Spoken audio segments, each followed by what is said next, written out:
then you just pop in and be like, shut your bitch ass up. Who you calling a bitch, nigga? I come through this motherfucking screen. Hey, just try to make a motherfucker break character. But yeah, I see King do it all the time. Here, I see King do it all the time. He'll just pop in, just to make a motherfucker break character. And it's weird because you see the characters being played. So you go, damn, as soon as you get a motherfucker break character, they break character. And you just be sitting back laughing at it. Dude, look.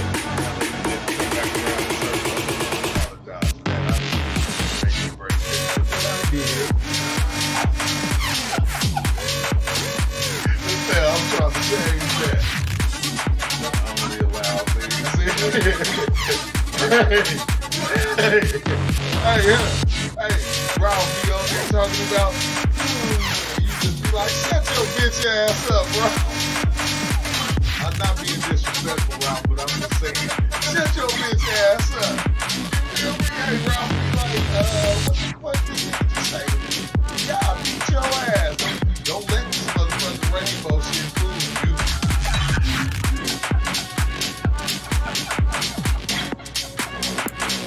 Hey, don't let you see my eyes already low, nigga. I just smoked the blunt and I'm not in the mood for this shit today. You feel now right that way. You feel me? You feel me? This nigga just break character on the motherfucker. Like, what the fuck? Like, I didn't even know he had that in him. Like, shit. It's there. It's there. It's there. We just don't see it. We just don't see it. They do that shit off camera. They do that shit off camera, man. Cause I don't know, bro. And that's what I think. I think a lot of people got it, but they don't got it. You feel me? They just playing a role because they know what the people want. So they give you what you want. So it's like they're not even, you're mainly creating them. You feel me? You're creating that person, that image of that person. That person, they don't even have to do that. You feel me? They just know what to say. They know what you want. So I'm gonna give it to you, and then I'm gonna let you create the image. And then now you're gonna make an image of it. And your image is gonna be better than the image that I have of my fucking self. Because the image of myself is, shit, I don't want to tell you that shit. If I give you my image, you're going to be like, shit, what the fuck I'm listening to your ass for? Shit, you got the same problems as me.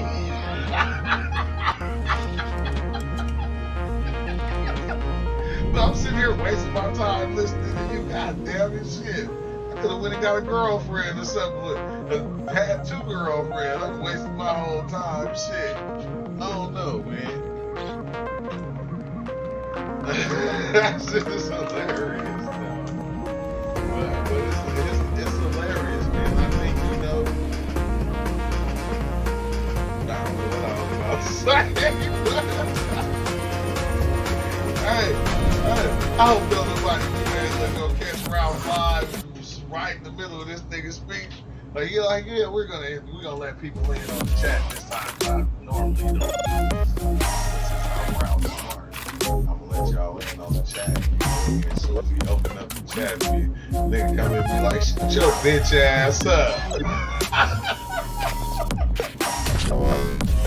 Oh, you got me all the way fucked up. Yeah, I would fucking fly out to your house. You ain't seen my YouTube checks? I would come to your house and beat your ass. I'll fucking come to your house, beat your ass, you feel me? And then go get a room, wake up in the morning and come back and beat your ass again. You feel me? You stop fucking playing with me. And why is that though? Because I guess it's all an act, bro. It's all an act. So if you don't know me, I can be anybody. I don't have to. I can be anybody. You feel me? If I fit in, like if I fit into the character and I play the part, I can be that person to you. Like even though it's an act to me, to you, I'm that person. You feel me? And that's what I think I never tried to come and do. I never came to this motherfucker trying to put on a role and try to act better than I am, better than you, than who you are. Because I'm not better than you. You're not better than me. We're both the same. And I think that's why I even run my channel like I do, by letting everybody talk, because we are all the same. And we're just expressing the expressions of human beings, of living as a human. This is what I go through. Hey, this is what I go through. I'm over here in Australia. This is how I feel about this shit. This is the dingo's baby.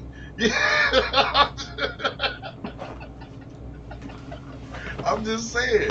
I think that's why I even do it like that, bro, because this thing right here, bro, it can't be explained by one person. It's fucking totally impossible. And we all need each other. Not look, we don't need each other to fucking better ourselves. We just need each other to make the ride more comfortable. That's it. Like, I don't need you to help me better me. I already know how to be a better me for you. I just need you to help me make this ride more comfortable. Shit, you know, we riding through bumps, we hitting bumps and all type of shit. This motherfucker ain't even got no seatbelts on it. You feel me? We fucking driving down sides of mountains, climbing hills and all type of shit. And this shit ain't the struts fucked up on the car. You feel me? The struts fucked up. The shocks don't work. You feel me? We feel every bump. Can you just sit right here next to me and talk to me so, you know, this shit can be more comfortable so the ride can be? Oh, thanks, King Guys, bro. Thanks, King Guys. Man, I like how you stepped outside the box too, King Oz. I said, like, that's dope. All like the videos you've been doing lately, bro. I said, you know, it's kind of dope, bro, because life is not about one thing, and that's why I was saying about this channel. It's like, I don't want, you know, it was a psychedelic channel. I love psychedelics, but I said, man, life is about more things than just psychedelics. And we see that from the times we just be on Discord just talking. We talk about all type of shit. We don't just talk about psychedelics. We talk about everything. There's nothing we ain't talked about on Discord. You feel me? When we be on the lives and we have the live streams and everybody be going, we be all over the place, like life do. That's another thing why I like it being like that. But then when I come over here and I go by myself, Leah, I gotta still say, look, this is how I feel about this crazy ass shit. You feel me? This shit is fucking crazy. This is like one of the wildest rides, bro. Like I said, we just do this, you know? Yeah, King Guys, you know, I gotta help you. We just helping each other make the ride more comfortable. That's it. That's all we can do. We can wait. I know it's a rough ride. I'm gonna be your entertainment, okay?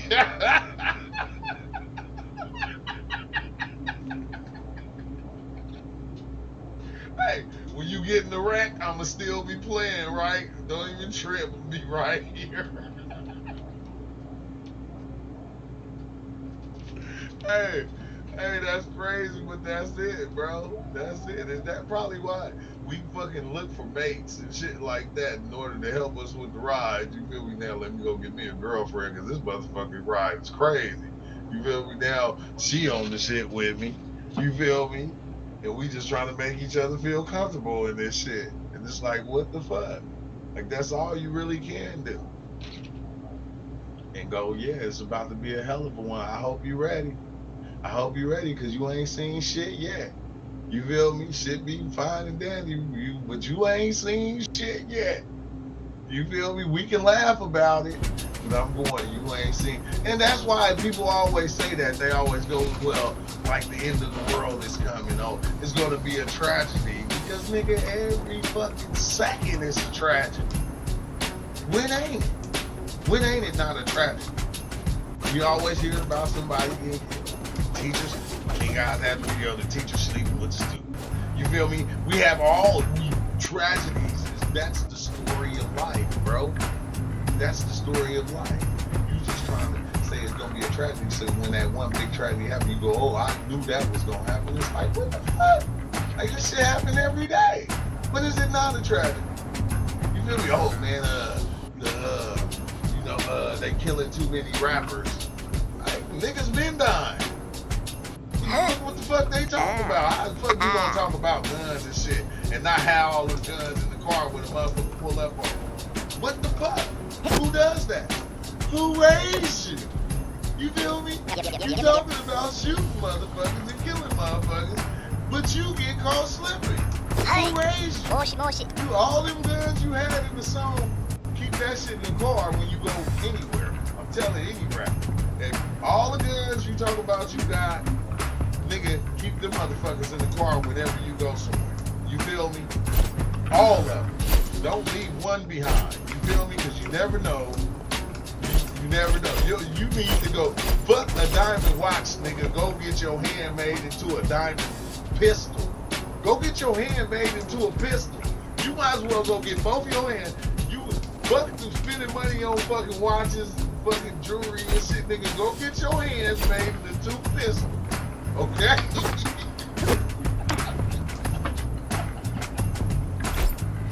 Because if you think you're gonna be fucking out there rapping about black people killing black people,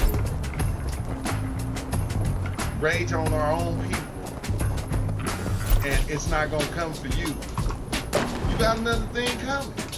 If that's what you're gonna be talking about, that's what the fuck is gonna happen.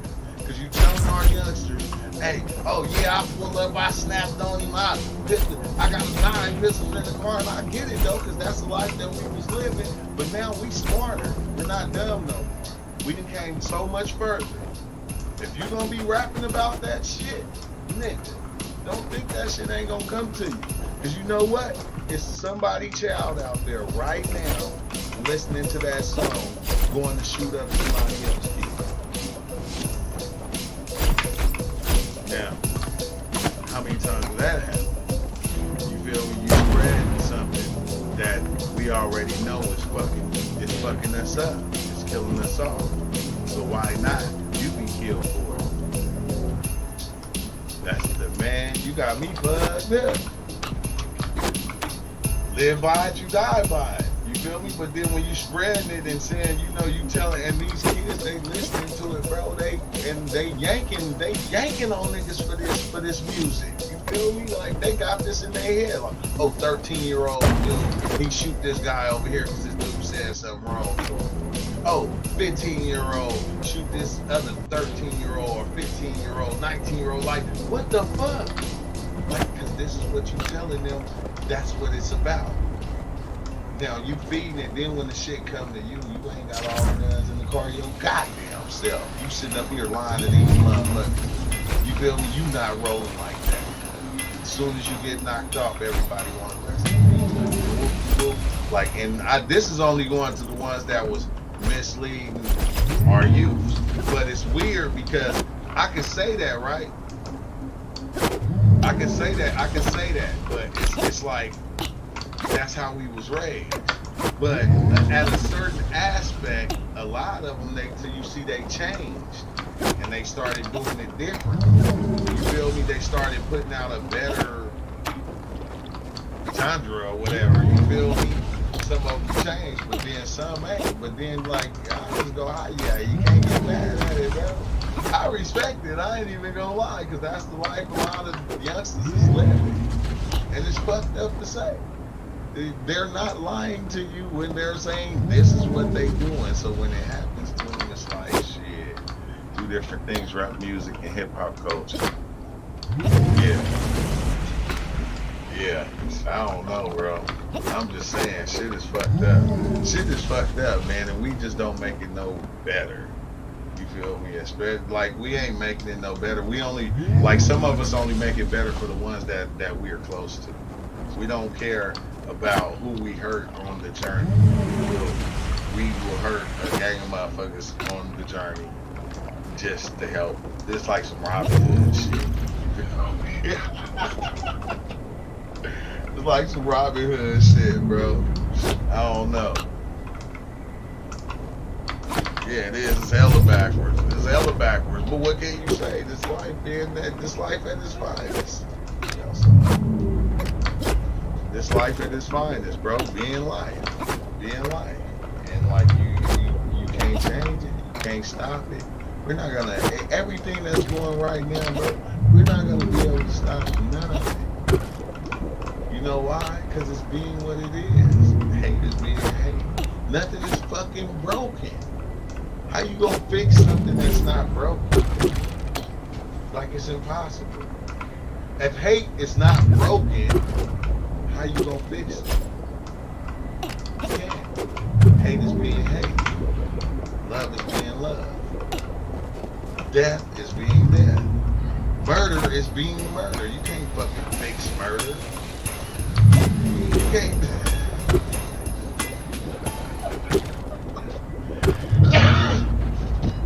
You can't fix murder, bro. Murder is not gonna stop being murder. You feel me? And hate is not gonna ever stop being hate. They gonna that's their final destination. Okay, that's what they are. They're here. They exist. You feel me? We can stop using them. Yeah. You gonna say you can say I ain't gonna hate no more. Heyo. But then all that's gonna do is make you hate the people that hate.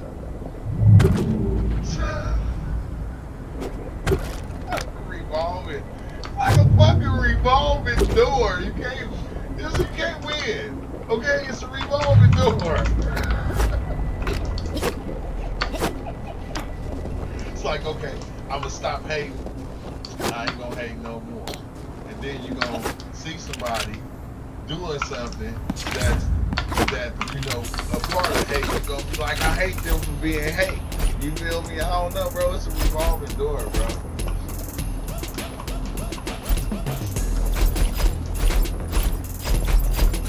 I don't know. Is it? It is what it is. That's the best way to put it, Mario. It is what it is, and it ain't no change. That's the nigga said you get what you get and don't throw a fit. Alright? You feel me? Because when you think you got it bad, somebody else got it better. You think you got it good, somebody else got it better. You feel me? You always Hey, and all these things is just different states, different ideas that we slave to. These ideas. You feel me? It goes right back around to that, man. Yeah, happy holidays, Oscar. And happy holidays to everybody. I hope everybody had a beautiful holiday. You feel me? My shit been good, ain't been that good. You know? I'm gonna influence the ones growing. You already doing that. That's what you do. You've been doing that. You ain't gotta think about it. That's something that you already do. 7 of the dead. You already influencing people growing, the ones growing. And that's the thing, right? Because if everybody trying to be good and everybody trying to grow, why is shit fucked up? If we all got the same purpose, right? We all got the same purpose in life of wanting life to be this thing that's better for all of us. It's like, how come it ain't better? Who's fucking holding it back from being that thing? And is it better? Like, or is our ideas of life is what got us fucked up? Because the things that we make, that we say is something, man, like, you got me fucked up, bro. You got me fucked up.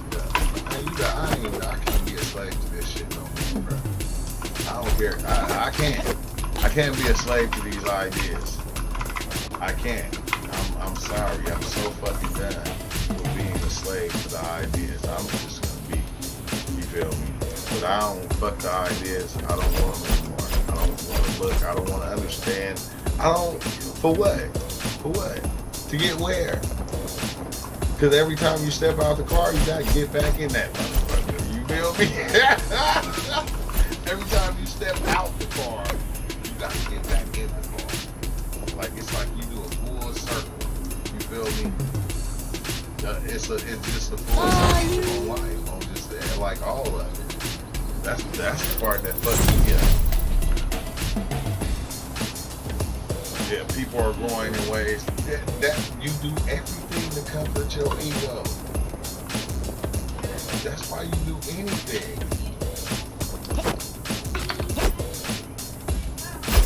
No, you gotta wait. I'm live, but I'm live. Reese is just dodging every single attack that I throw. But wait, who you find you playing Dragon Ball Z? No, Dragon Ball Z. Same thing, bro. No, but yeah, I was doing all my attacks, and then Reese was just dodging me. Did you beat him? No, not yet. You took fast? No, I was gonna show you though. It's very cool. But I'm live. I even did an ultimate attack and it did not work. I'm live. You gotta wait till I'm done. You already know. I kept dodging him, and I did a. What Lucid Queen say, because people are only wrong in way to comfort their ego. Yeah, but that's what I was saying. Like that's what we do. Though. We do everything to comfort our ego. Like I was tripping off that days ago. Like, have you ever thought like have you ever tripped off the certain things that you say to somebody? Like, let's say your spouse or something close to you, someone close to you, like. If something happens that you don't like, you feel me? Instead of not saying nothing, start watching how you'll say something because you already know what they're gonna react to. You'll say something in order to get a reaction out of that person. Like, man, I started seeing myself do that because like I already knew what the reaction was gonna be. You feel me? So I would say certain things in order to get this reaction right there because I didn't like this or I didn't like that. I really didn't have to say anything, but I'll say something and I'll cause the confusion with myself. I'll say something like, I don't know, I can't think of that, but I'm just saying I'll say something ugly to that person. And it might not even be ugly, you know. Like we'll just put a little shit on it. You feel me? Like we'll sprinkle a little shit on it, so when they go by their nose, they can smell it. You feel me? You won't sprinkle all the shit on it. You just sprinkle a little bit because you know once they hear what that you said, it's gonna make them feel a certain type of way. And I said, God damn. Yeah, some hood shit. I said, damn. I said, that's why they be saying some things are just better left unsaid. So when somebody says something, like you're going to say something back just in order to get a reaction back, to get a reaction, to get a reaction. But you already know what the reaction is going to be because that's why you're saying what you said, in order to get that reaction right there. And it's like, what the fuck? Like, it's a game you playing on your goddamn self. Like your ego is always in control. It's always, because it feeds off of this. It feeds off of certain things. These certain things give you feeling, make you feel like you're right. You feel like you're right, okay? Like you want to always feel like you're right. Like you know what you're talking about. You know what you're doing. You got it. You feel me? Like you got it. You feel me? You see? See, they said the same thing you said. That's how come I told you, girl, you know. You feel me? It's just like...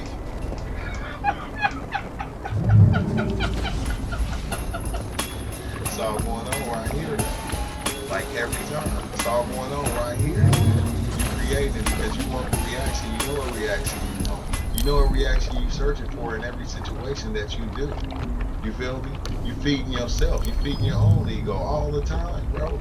All the time. All the time. I seen that shit a long time ago off mushrooms. I seen it off mushrooms. And I said, look, I looked at it like this was God. And God is really into himself. You feel me? Really so much into himself. Like he's into his ego. You feel me? Because you gotta be right. You can't be wrong. You feel me? You can't always be wrong. You gotta, and you need confirmation for everything you do. You gotta have confirmation. Somebody gotta tell you that you know what the fuck you talking about. For you to know what you're talking about, because you don't know that you know what you're talking about. You feel me? Ego. Ego for sure. It's like crazy, bro. That it's just I don't know, bro. I'm just starting to see that battle of both sides with just self and thoughts, my thoughts. You feel me? And my thoughts trying to control the outside of me, going, this is what it is. Because if I don't believe that's what it is, then it ain't. You feel me? But it's what I say it is, and it's what you say it is also at the same time. And that's I'm starting to get more into acceptance with that. With like, okay, I'm okay to accept what I accept, but I'm okay to accept what you accept also. And boom, now we doing something. Like, I got you, you got me. You feel me? Oh, that's what you said is? Okay, we gonna fly with that. But then, when we don't need that, we gonna just fly with this over here. But we gonna use both of them motherfuckers in order to get us where the fuck we need to be. Can we just do that? Can we all just work together and use all these different things in order to get us to the states and the places we want to be in? Like, despite what you believe or what you think is so, or what might not be, or what might be, you feel me? Yeah, can you accept it? Can you accept who I am? Like, as I accept who you are? Because once we do that, I don't know, we kind of feel each other a lot more. Because it's like, damn, because I ain't always right. And if I ain't always right, I know your ass ain't always right either. They're always trying to be right and shit, like you always know what the fuck you talking about. You can't know what you talking about if I don't agree with some of the things you talking about. I don't agree with some of the things I be talking about. I'm just saying. What the Oh, I'm telling you, I'm losing it, bro. You can beat the case or lose the case. Huh. They'll win. Always swimming. You change your name, they'll win. You made that shit hella long.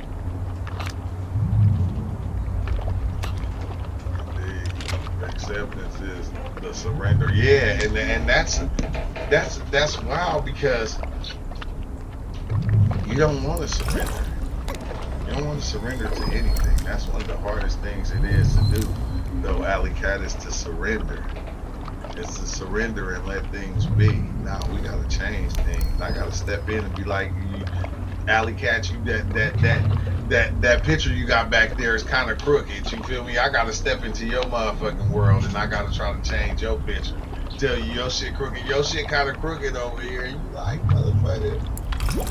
First you need to sweep all that goddamn cereal off your floor before you tell me my motherfucking picture is crooked. Like, we come in and we try to adjust each other. It's fucking crazy. Try to adjust each other and shit. It's like, I don't know. Maybe we just need to let each other be each other.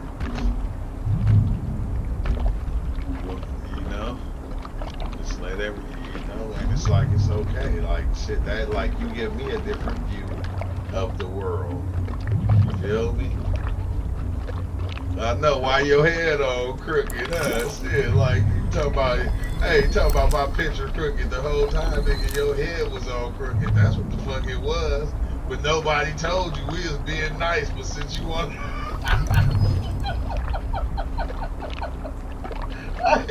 hey, but now since you want to say something, everybody telling you his head all crooked, right? I'm like, you see shit like this.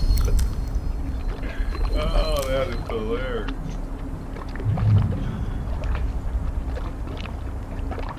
Stay outside my gates. Sweep around your own front door before you try to sweep around mine. Yeah, that's what, and that's wild, bro.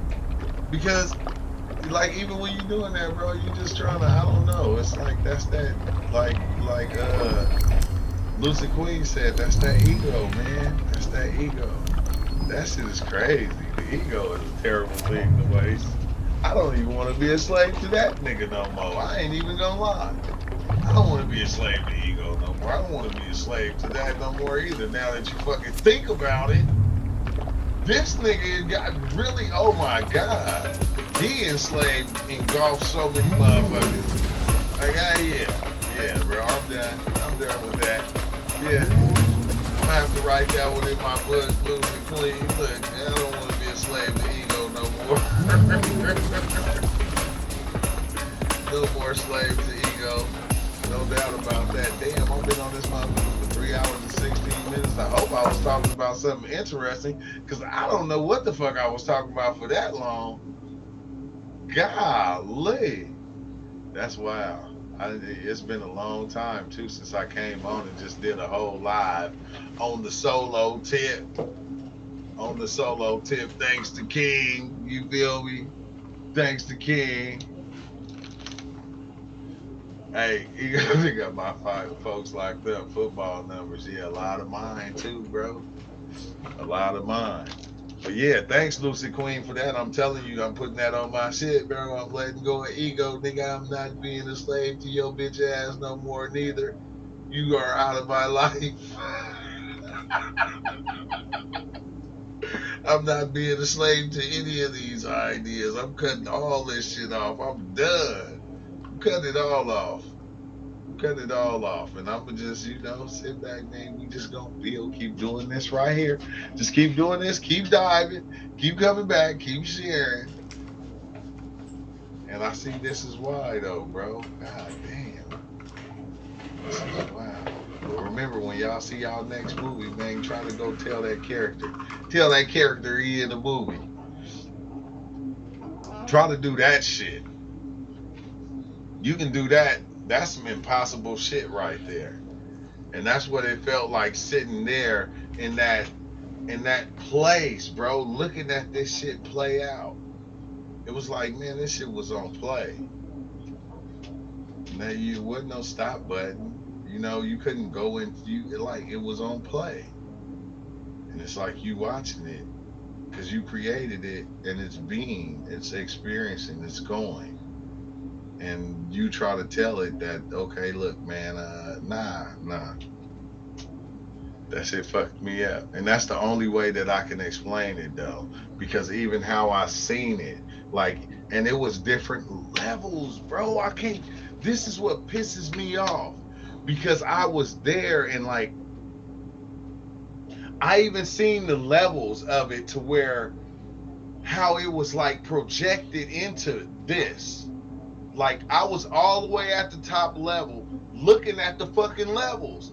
Looking at the levels, how it started from here, and then that thing went into this, which went into that, which went into that, which went into that. Boom, body. And I'm going, oh shit. I'm looking at it, and I'm oh shit, I gotta remember this. I gotta take it back. Okay, this is what I'm gonna say. And it shattered it. It shattered it. But I can remember seeing the levels that came, all that's up here, this coming down to being this right here, what this is, what I am in this, or what we are in this. And it was it was strange, but it was it's you got it. It's boom, it's there. Okay, that's it right there. And it's I don't know if that was it, but to me, it seemed like it was it, because it was okay, put it like this, right? When you turn on the light, don't that much light get under the bed, right? The light gotta go through so many things in order just for a little bit of it. The light on the ceiling has to go through a bed, a fucking all type of shit in order just to shine a little bit of light under the fucking bed. You like that. So this is the light trying to shine down. Oh, perfect. Okay. Perfect. Look at this room, right? Look at that room on this picture. No lights are on in this room, right? But the light is peeking through that window right there and that window, right? But look under the couch. When you look under the couch, you can still see right here in this aspect right here, in this dark part right here, you can still see the wood, but it's dark. This is where we at. This is where we at.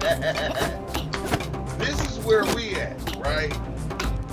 So we're not even getting this direct light right here. We can't get this direct light. You know why? Because this couch is in the way.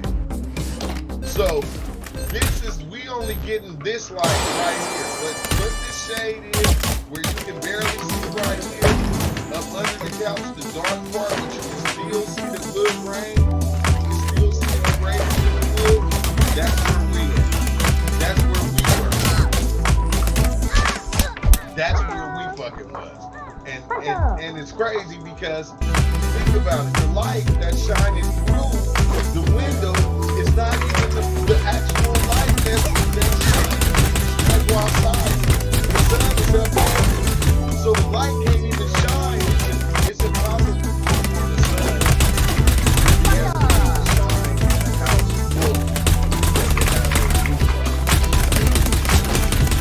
So when I say it was different levels, this was the light. Another level that the light was projected itself into. That the projection under the projection was a projection of the projection. And then it was another projection of that projection. But it's not this right here. It's not this light. This is a projection of the projection of the projection of the projection of the projection of the projection of light. Like this right here. Like this darkness right here under this couch. In that dark spot. Right there in the corner. That right there, bro. Like that's where we were. That's where we were. That's where we were. So it's like that thing has to go.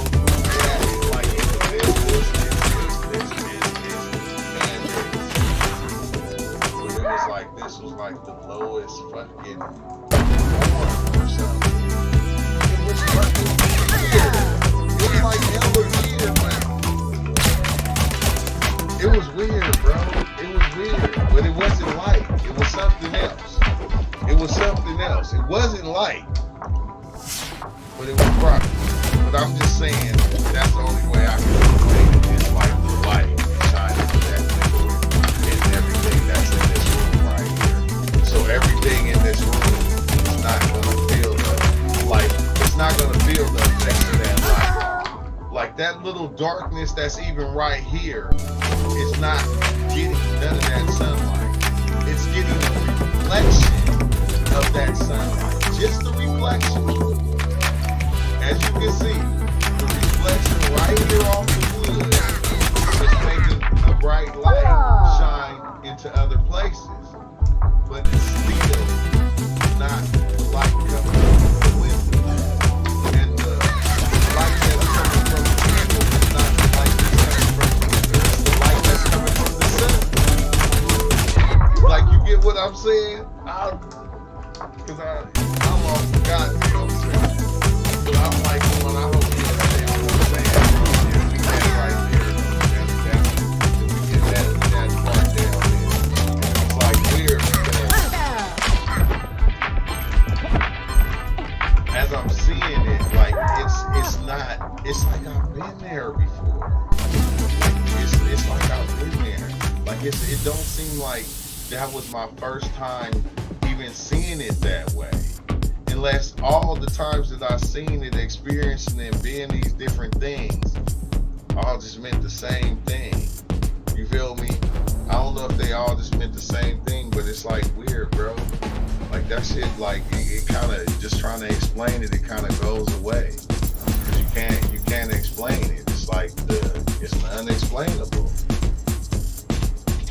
Like Mac Miller said, lots of lies cover the truth. Yeah, like the truth is right here, bro. And like we using this truth down here way in this corner of the triangle. So it's not nothing, it's like it's just like a fractal of the truth. It's not even the truth. It's a fractal of it. But you know, it's such a small piece that truth can be anything. That's how small the piece is of what is. It's so small that you can take a piece of it and you can put it in anything and make that God. It's like that idea. Like you can just take a spark of it and put it in anything and make this mouse God. You can take it, you can put it in a dog and make the dog God. You can make the snakes God. You can make God God. You can make Jesus God. You can take a spark of what is and put it in anything and it will come to life and it will be God if you say it is. You can make a cow God. And like that's fucking trippy to me. That blows my mind. Many different truths to plug into the equation of life. Yeah, yeah, yeah. Just to experience life in many different ways. In many different ways. So that's what I'm saying. So it's like everything is just true. Like it can't lie. It's like everything is actually true because it can't really lie to you. What the fuck? Like everything is true, so it can't lie to you. You feel me? It can't. Even when it's lying, it's not lying to you because it's telling you it's lying.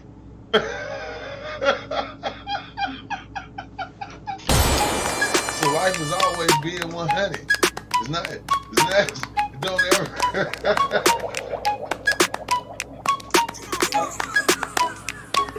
Oh shit! That's some wild shit, bro. That's some wild shit. That's some wild shit to think about right there. Tell people like fucking lying. So I can really get me out of thinking that life is lying. Life don't lie about shit.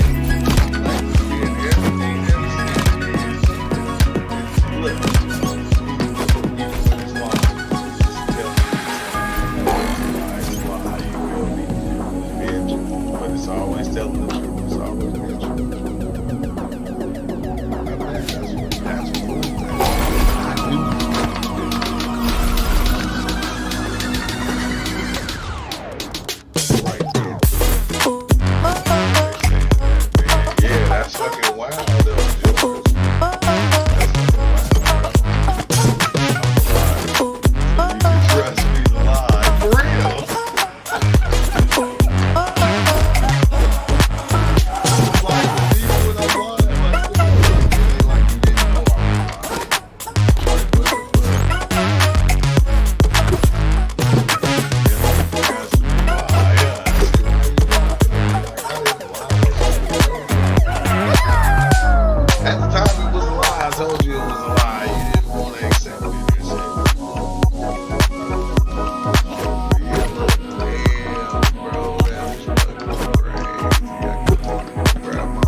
Papa Smurf around this motherfucker. God damn, bro.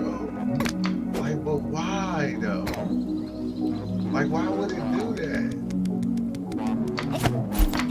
Fuck. It makes sense though. Like, it makes sense. It makes me think about in the Bible when they say Moses went up and seen God and came back. All his hair was white. And it all turned gray. It's like, look, it's getting there. About 4 more trips. They want somebody to tell them they are amazing. That they are amazing. I want to tell them that they are amazing because they are. Man.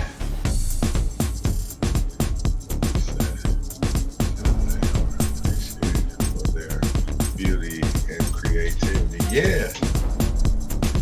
Yeah, you do. It's like we do everything, bro. We become a slave to create. Cause come on now, you ain't gonna create. You don't want to create nothing and then ain't nobody tell you, oh, that's dope. Oh, that's lit. I like that. You feel me? Like it's like that's what we do it for. We don't even do it for ourselves. We do it for others. We do it for others. But I'm about to tap out, y'all. You know, y'all done got a fucking 3.5 hour live of me tripping in and out of this place. That is fucking crazy. It's been a long time, but that was cool. But I said I had to do this because a lot of people asked me. They're like, man, why don't you just sometimes just do a live every once in a while and just, you know, go in. And it's like, oh, you didn't think I could still do this shit, huh? You think I could talk for 3 hours? I just don't like to no more. I don't want to become a slave. I'm just saying, look, I don't want to become a slave to YouTube, okay? I've turned around and became a slave to YouTube and shit. I'm for real though. I'm done, bro, with being a slave to a lot of shit, bro. I'm so done with it, bro. But yeah, no doubt, man. King, everybody out there, you know, thank y'all for stopping by. And wow. Man, make sure you like the video. I see everybody did. It's dope. Feel me? And yeah, I gotta remember that being a slave to the ego, bro.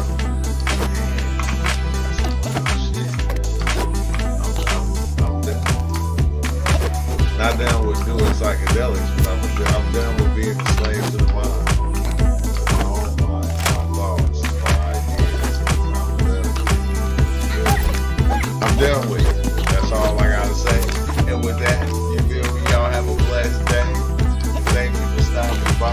You feel me? Thank you the ones who got channel subscriptions. You feel me? And shit, thank everybody. Shit, if you ain't got a channel subscription, thank your ass too. Thank you for being here. And we will continue. Oh, this is what I wanted to talk about, right? Okay. Today. Okay, yeah, today is Sunday. Yeah, I got a slave mentality, so I'm about to do some slave shit right now. Like, I'm come out with a hey, shit, pull that, hey, you hella funny, 7 minutes there, Jordan. That's hilarious. But no, look, what I'm gonna do is, because I said,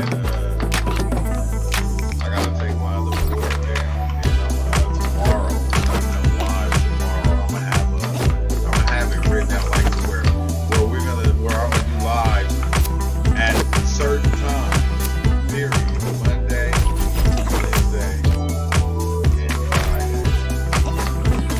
So it's gonna be a set time on those days where we gonna do a live. So everybody knows. So everybody's like, oh, you gotta be like, okay, man, I'm trying to catch you today. I didn't get the notifications. I already know how it is. So I'm gonna set up a schedule tonight.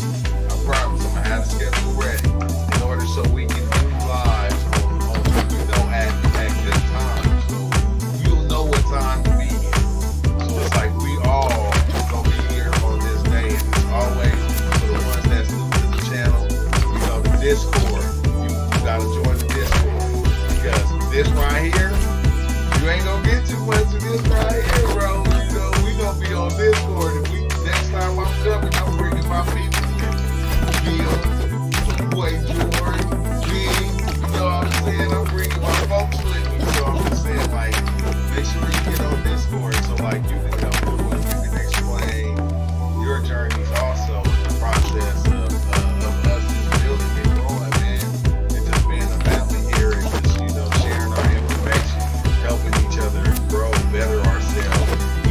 don't need each other's help, but since we say we do, you feel that's what we gonna do. You feel me? And you just gotta see where it goes. You feel me? This has been a beautiful journey, bro, and it keeps getting better. Every time I think it just keeps getting better, and it won't stop getting better. It's gonna keep on getting better until we right for the atmosphere or some shit. I don't know. It's gonna keep going. So make sure you get on Discord so you can come in, cause like I said, we're gonna go on the schedule. Well, I'm gonna keep it 100 and just Monday, Wednesday, Friday. That's gonna be our schedule. But this is the thing. Sometimes we be having so many different topics, so much be going on sometimes. I think I kind of want to do it to where like if I just do a morning live and a night live, right? I want in the morning I kind of want to be on topic. At night more of a free chat. But like I want to bring up topics that we can just dive into that one topic right there. You feel me? And we'll know that, okay, this is where we're going to stay at. We're not going to go off into grandma's house and how grandma used to make them chocolate chip cookies and shit. No, if we're going to talk about the light, then we're going to stay on the light. We're not going to go all the way over here and, and I could smell the cookies early in the morning every time I used to get up. Now I make them cookies for my own kids. No. That's going to be like the nighttime shows. The nighttime is going to be the free anytime show. The daytime shows is going to be different ideas that we each throw each other and go, okay, let's talk about this on the show. Or let's talk about this. But that one topic that we do in the morning, because in the morning is food for thought, food for your brain, we need to stay on that topic of whatever that gonna be, because that's gonna be like the podcast. And so boom, and then later on, we'll just like open it up to where we can just talk about anything. You feel me? So it's like, but when we start talking about this subject in the morning, we have our morning podcast. Stay on subject, please, everybody. And I know this ain't gonna reach. There's only 34 people here now, so I know it ain't gonna reach. But you 34 motherfuckers here.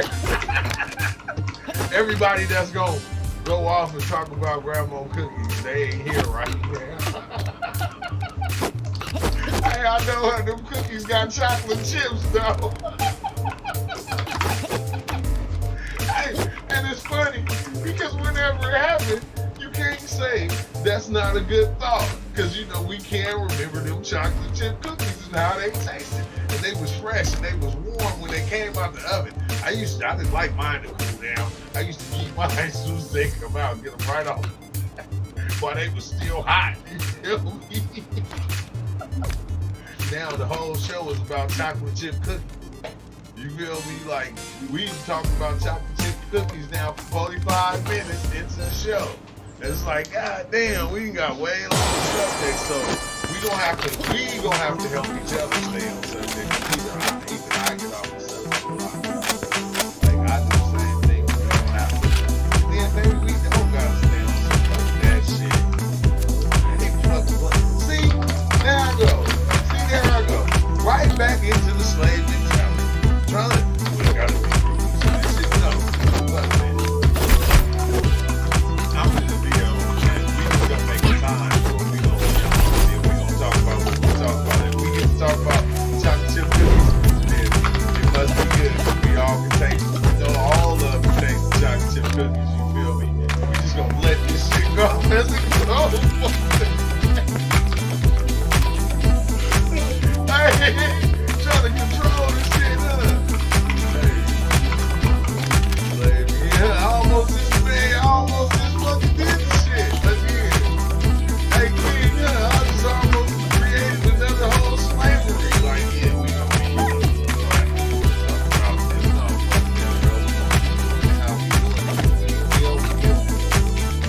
we are human, and we are all these different things. So we just gonna talk about it how we've been talking about it. And who like it, I hope you like it. If you don't, I don't know what to say.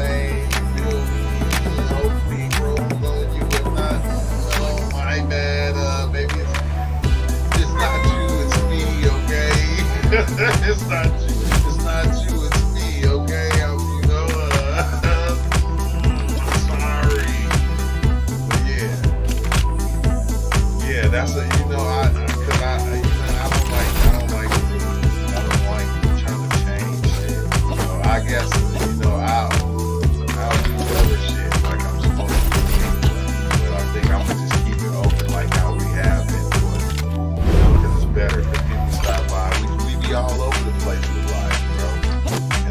want it to be like one set thing all the time. It's always chaotic. Get used to the chaos. That's just what it is. Yeah, if it don't grow on you, then you will grow on it.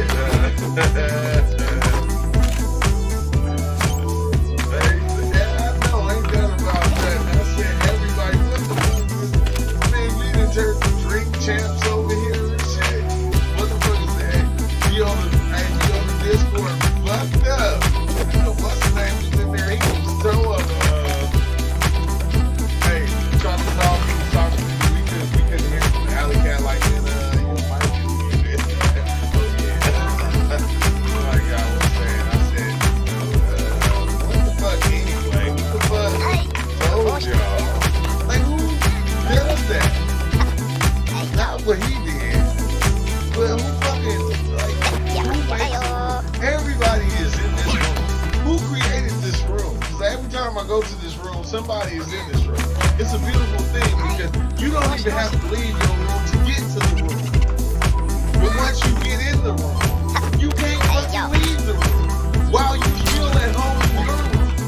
Like, ain't that some shit? Like, motherfuckers be in the Discord room sleep. Discord room actually sleep, and like I understand, like, cause once you first get in there, you get like fucking addicted. But when I popped in, I said, damn, whoever let y'all in here, bro, this nigga gotta be fucking cool as shit, cause y'all always in this room and y'all always chilling. Y'all smoking, y'all drinking. Nobody told you to put the drink down. Nobody said you can't smoke in here. It's like, what the fuck, like. It be popping always in the Discord, in the room. It be popping, bro. And we don't care if you're drinking.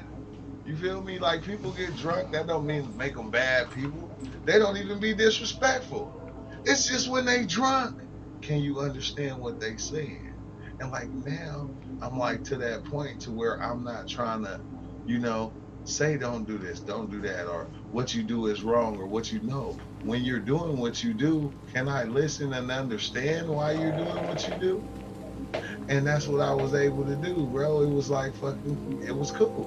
It was cool. So it's like, man, I thank y'all for even being in the Discord as much as you do, blowing all that good ass weed in the Discord.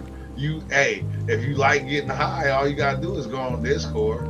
You feel me? It's gonna be somebody on there smoking. Hey, every time, hey, Alley Cat had like 4 blunts rolled. King got stiffers. He got fat blunts back to back, rolling backwards. I said, bro, it's the place to kind of chill and chop it up, man. It's hard to stay sober, huh? It's hard to find DMT shit. Well, yeah, watch me get high so you can too. Like, it's, and that's cool, bro. Like, I'm glad that y'all even do that. It'd be dope, bro. You can just not be doing nothing, have nothing to do, and open up the Discord and somebody is on there. Like, all them times when you thought it wasn't nothing to do, it always was something to do. The room door was always open for anybody to come in and listen and chop it up. That shit is 24/7. 24/7, yeah. I popped in at 3 o'clock and they was in there getting high and drunk. I said, God damn. Like, everybody wasn't drinking. Maybe they was, because some people try to hide that shit. And other people, they just don't give a fuck. Shit, this is what I do, you gonna like it, or not. I don't give a fuck. This is what I do. But I'm just saying, everybody be in there just kind of chilling, just smoking and just chopping it up about life, sharing ideas, helping each other out in situations. And it's wild that a place like that even exists. Like, god damn. Like, that, you can't call some of your people that's family and get this kind of help. That's the fucking part that kills me. You go in there, it's like, yeah, man, it's all love. Word, higher levels. Yeah, higher levels, yeah, because everybody be in that motherfucker high. The blunts be getting smoked back to back. And the higher you get, the more you... Hey, everybody, motherfuckers in there smoking bongs, Wild Man Ninja in there. And it's like, fuck, bro, that should be beautiful. So if you're new to the channel, that's one thing you need to check out. You need to check out Discord. You need to pop in Discord a lot of times, especially like later on in the lives. You have to have Discord in order if you're coming into the live to talk, because this is not something that I normally do anymore. So, but I'm gonna pick out times to where I am gonna just do this. Like I got so much stuff that I've been kind of like just writing, just downloads and shit I didn't got, and I ain't even made a video. I just been kind of just writing them out. It's like tripping out of them, bro. To tell the truth. Big 7 for keeping it another time. Yeah, that's what I'm smoking the part right now. Watermelon.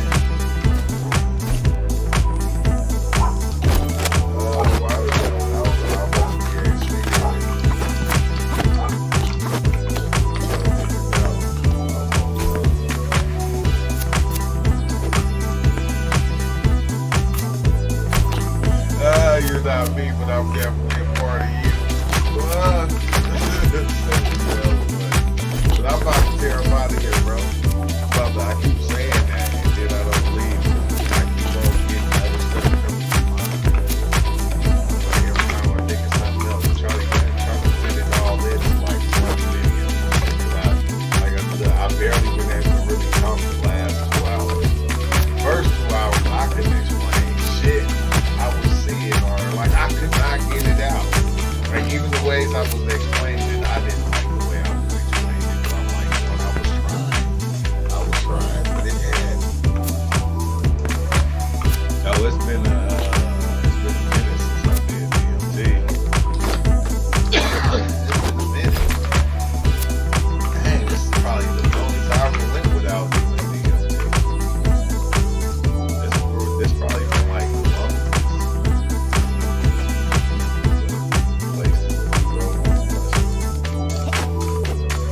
I think I like the fact that it's last longer. I think that's why I like them. They last longer, bro. So much longer. I don't know if that's a good thing or a bad thing. It seems like years, like DMT. Like if DMT seemed like years, mushrooms sometimes feel like a millennium. Like you in there for a millennium, like playing out different roles over and over again, living out everything. It's just like at times you can kind of see everything happening at one time. Like you can see it happening, and it's like that's not supposed to be even a thing. That's not even supposed to be a thing. But I gotta tear out, y'all, man. Oh, it's only 12, so I'll be back later.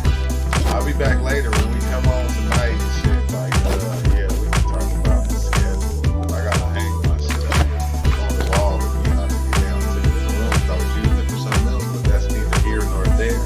But peace out, man. Y'all have a good one. Thanks for stopping by. Make sure you get that Discord, you new to the channel, and thanks. Hit that like button, man. Peace out, y'all. Have a good one.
That was the Big Bang.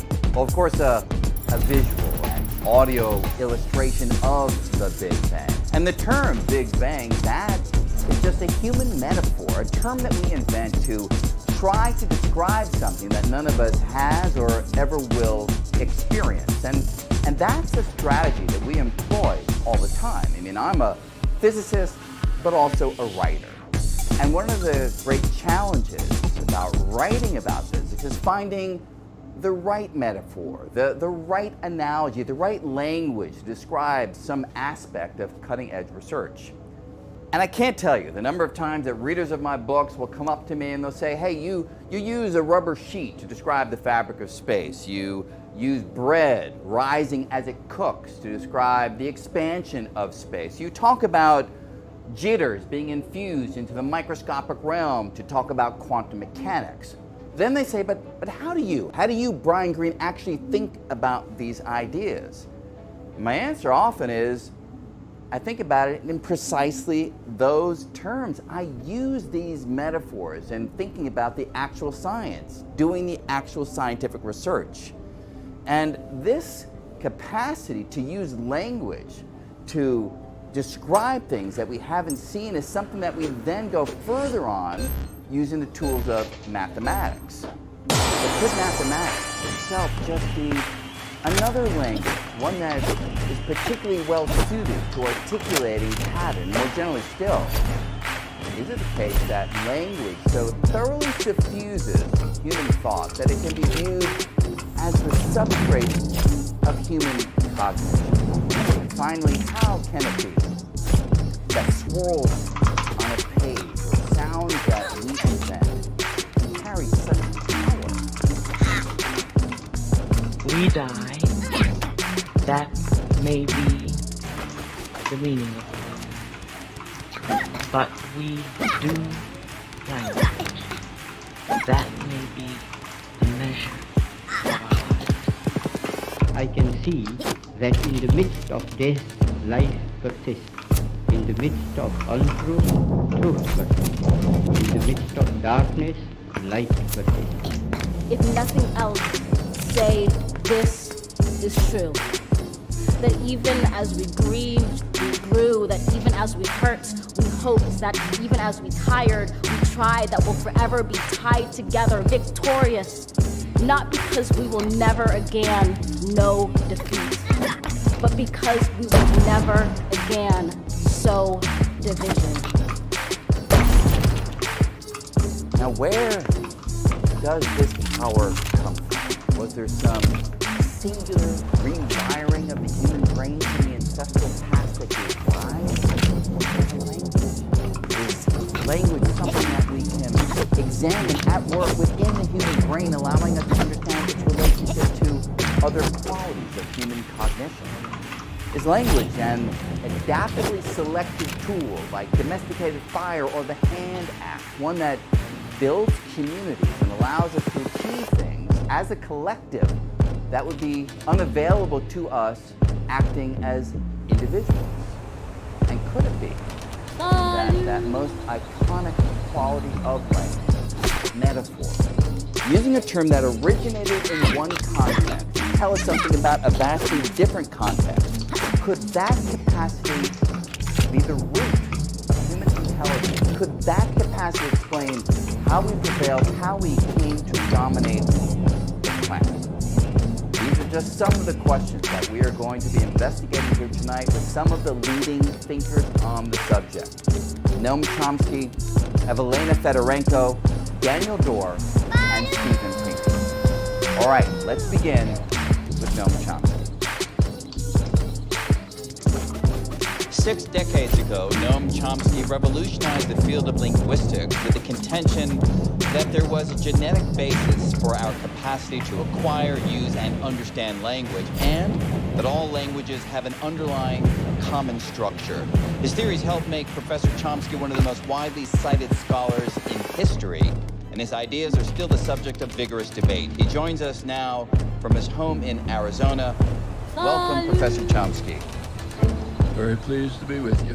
Thank you very much. Let's jump right in.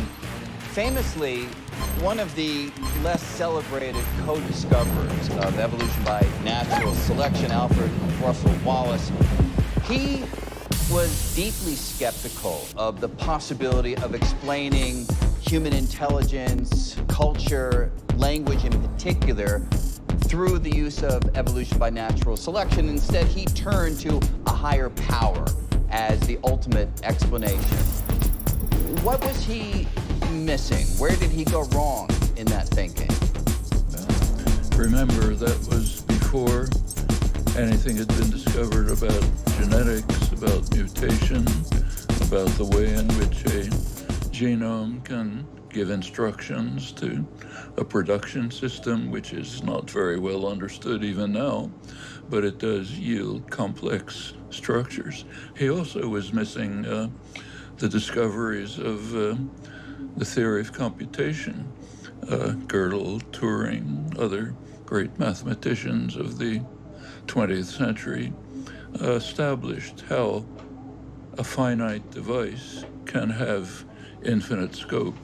You go back to Galileo, Galileo and his contemporaries were quite properly amazed by the fact that with a small number of symbols, we can create infinitely many thoughts and even convey to others who have no access to our minds, the inner workings of our minds. They were wondered how this achievement could be realized. Galileo himself thought that the alphabet was the most stupendous invention ever made because it was somehow able to record this capacity. But we now are beginning to grasp how a very simple restructuring of the brain, maybe a small mutation, could have led to the richness and complexity of the capacity to produce thoughts indefinitely and optionally to convey them to others who can get a grasp on that idea. So what do you feel is the strongest evidence that there was this mental rewiring when it comes to language, that there was something that happened inside the brain of our forebears that made them able to have this capacity to acquire and produce language? The strongest evidence is what we're doing. It is a species property. It's now known that this genomic analysis showing that humans began to separate at least 150,000 years ago. That's not very long in evolutionary time.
could very well be that there's no thought anywhere in the universe other than this one accident. We have no evidence for it anywhere else.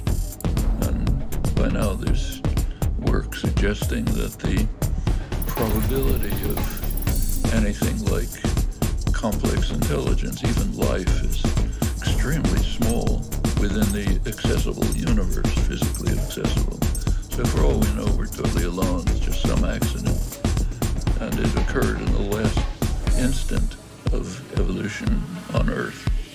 So even if life turned out to be relatively commonplace throughout the universe, which is a possibility when you look at the number of stars and the number of planetary systems and the basic biochemistry necessary for life, if it comes to intelligent life, and if it comes to intelligent life that harnesses the power of language, that, in your perspective, could be a singular event in the cosmos. We could be the only life form that uses this mode of thought and this mode of communication.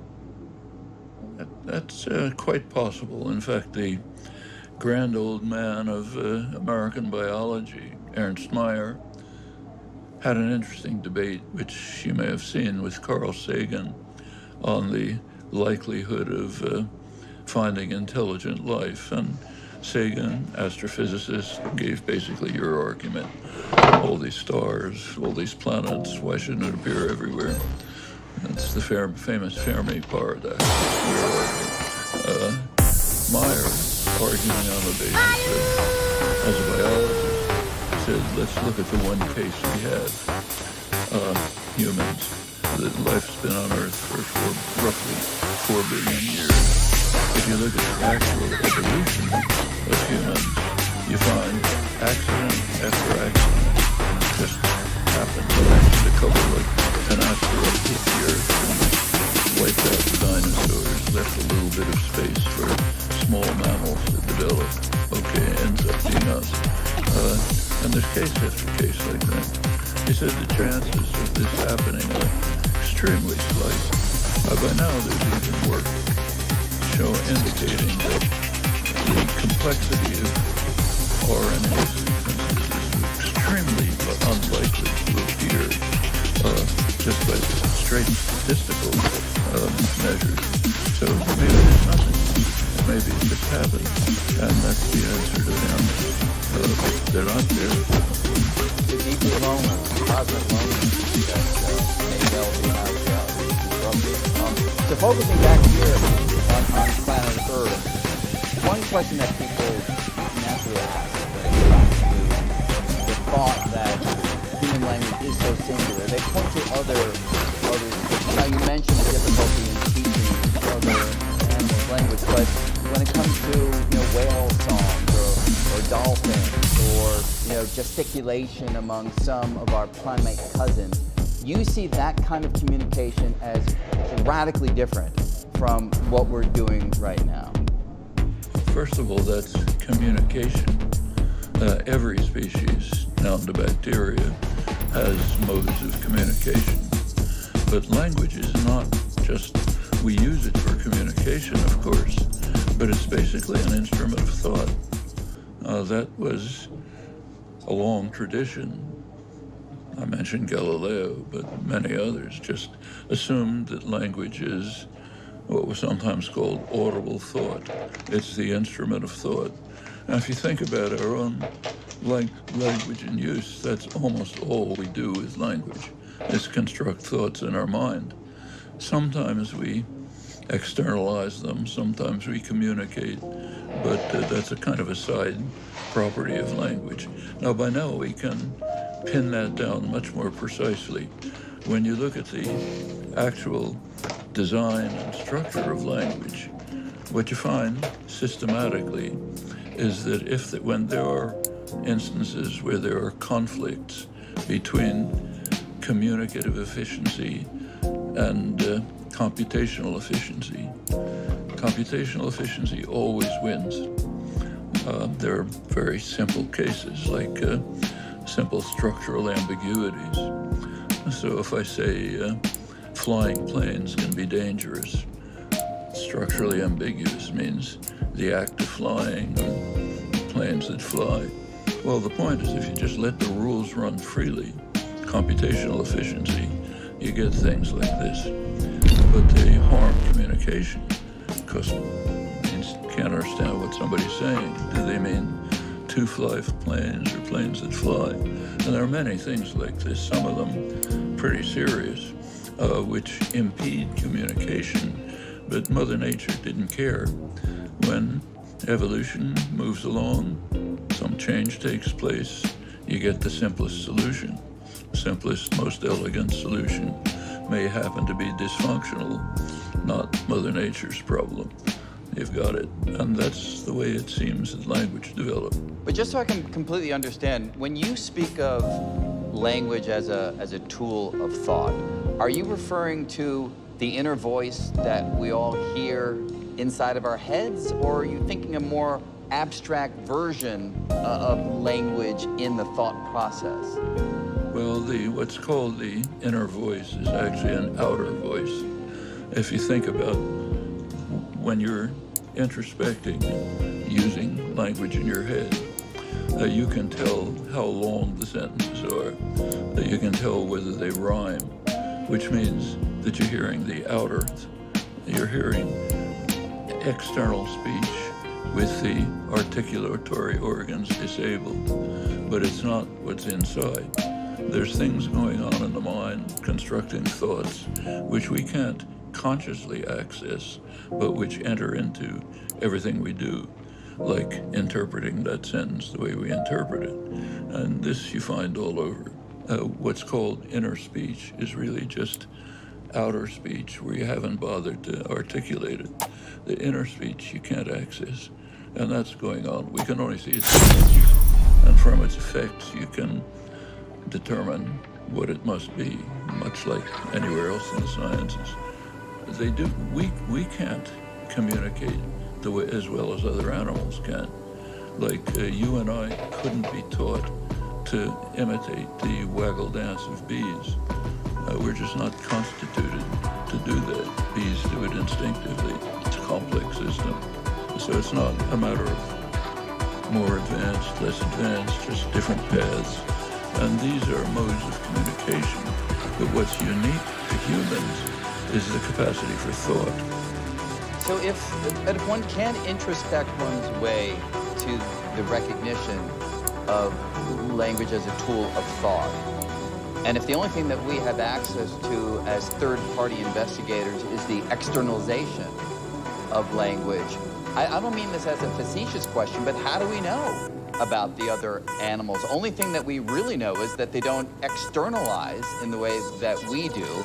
I mean, of course, I agree with you. I don't think that my dog is thinking about the general theory of relativity or proofs or anything like that, but if it's only the externalization that differentiates us from a third-party perspective, how sure are we about that? Well, in the empirical world, you're never sure. There's no certainty. There's only best theories. Construct the best theory you can. So I have a dog, 2 dogs sitting under the desk, and I can study the kinds of things they do. Sometimes moderately complex, but if I study their repertoire carefully, I think they have maybe a dozen things that they react to. There's no indication of anything else going on.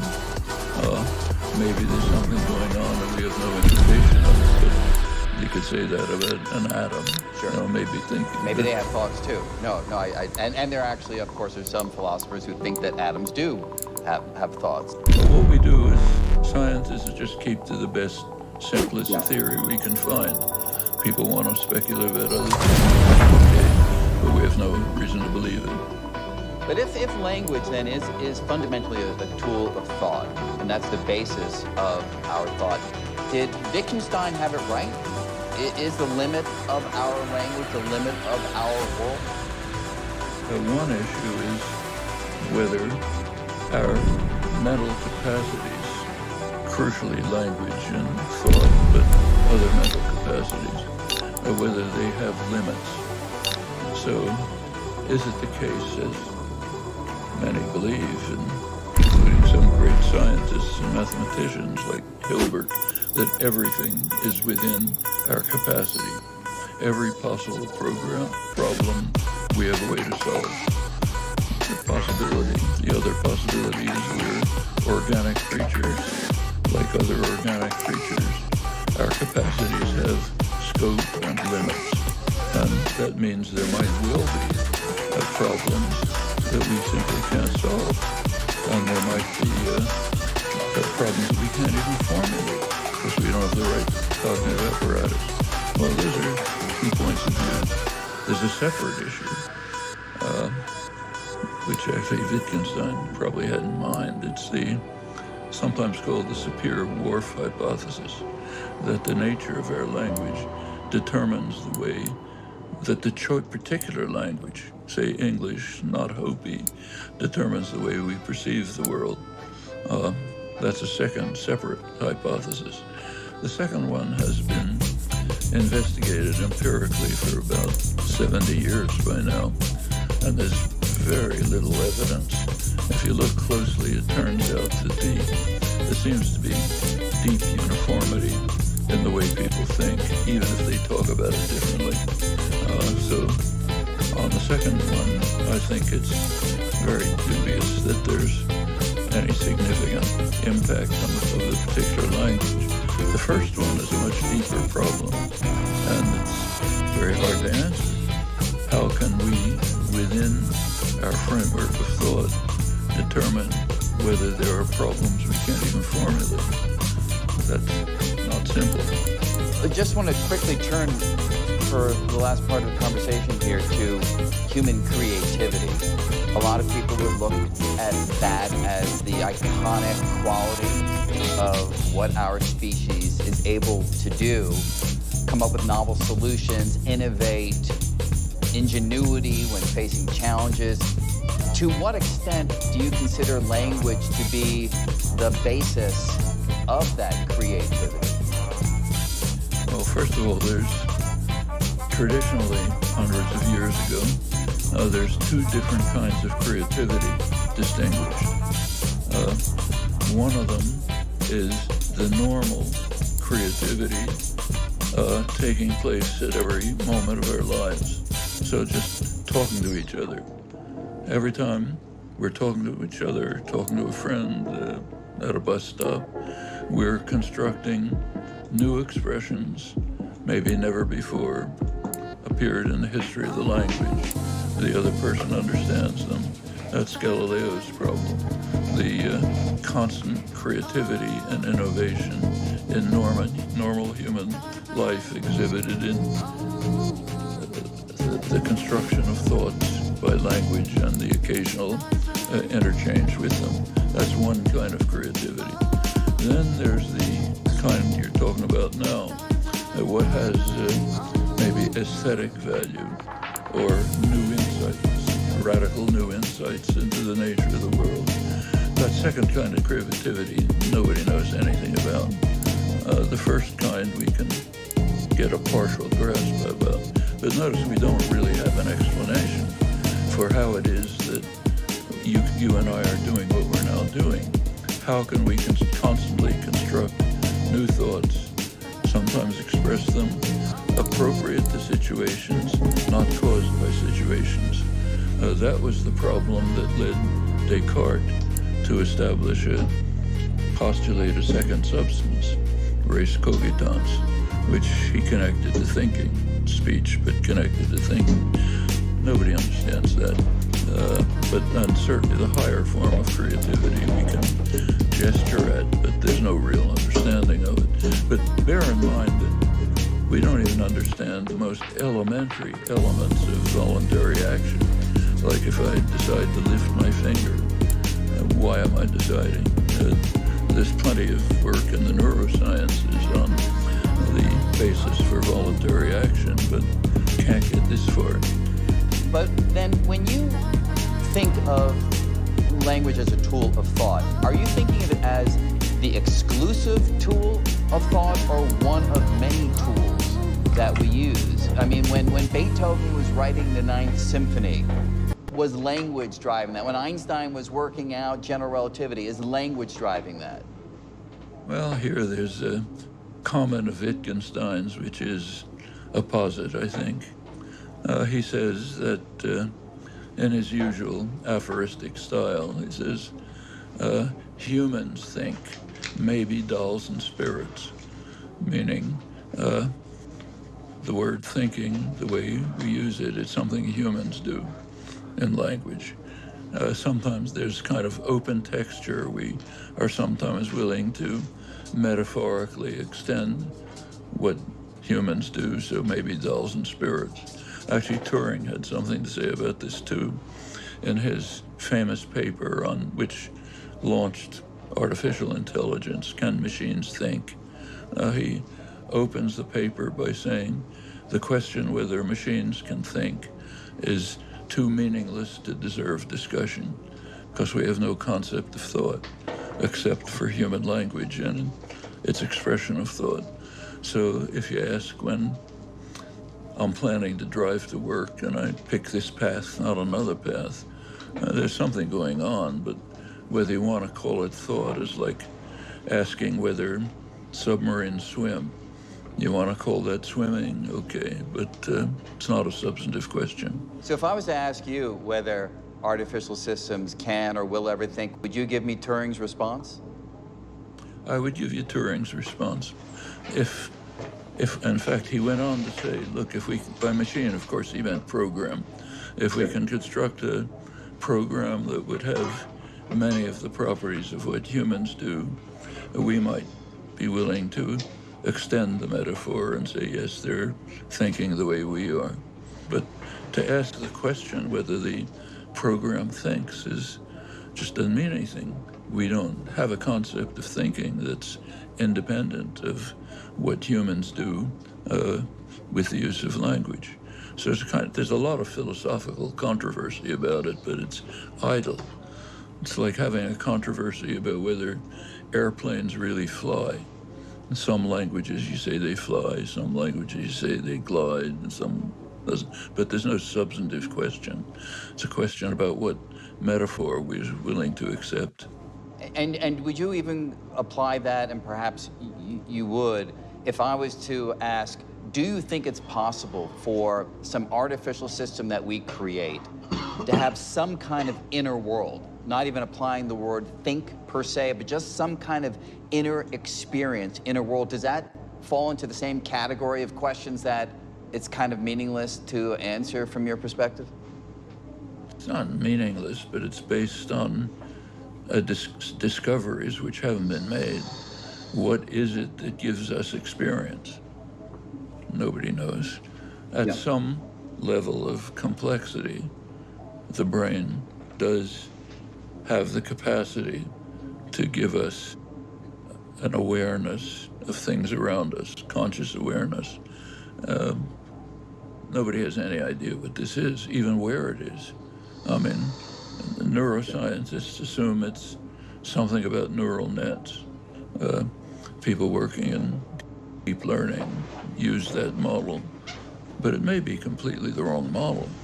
There is Randy Gallistel's one outstanding neuroscientist, cognitive neuroscientist, who's argued, I think pretty persuasively, that neural nets in principle do not have the elementary element required for a Turing machine, computational device. So you have to look somewhere else. And they've now even found evidence that internal to cells, you get computational properties.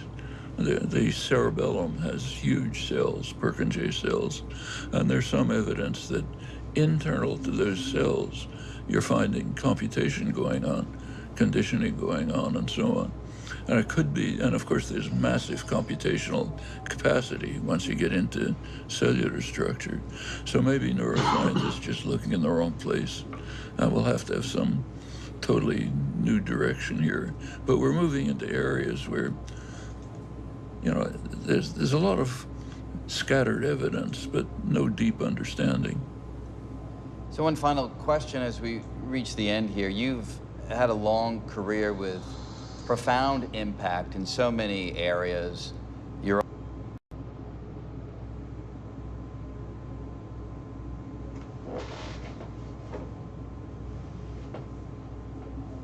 linguistics, but cognitive science, political thought, governmental structures, and so on. As you look to the future, do you have a sense of optimism about where we as a language-wielding, thinking species are headed, or a sense of pessimism?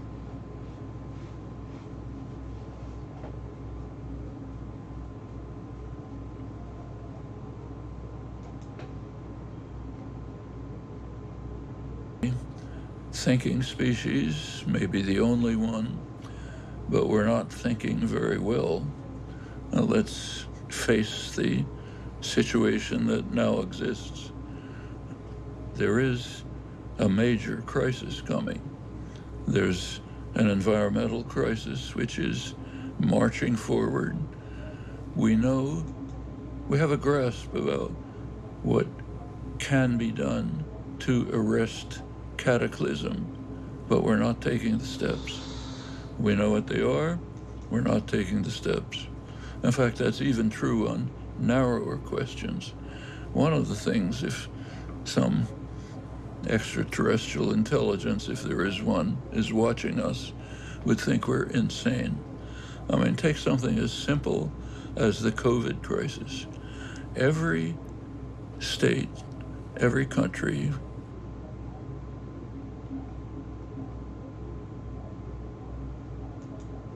understand very well that unless they provide vaccines to Africa and Asia, poor countries in Latin America, the virus is going to mutate. It'll lead to probably lethal developments. It'll come back and strike us. Are they giving them the vaccines? No. We are so consumed by greed and commitment to maintain profits for pharmaceutical corporations that leaders all around the world are saying, okay, let's commit suicide. I mean, that's what we're watching. Is that a thinking creature? The global warming, it's much more serious. COVID, you get over somehow.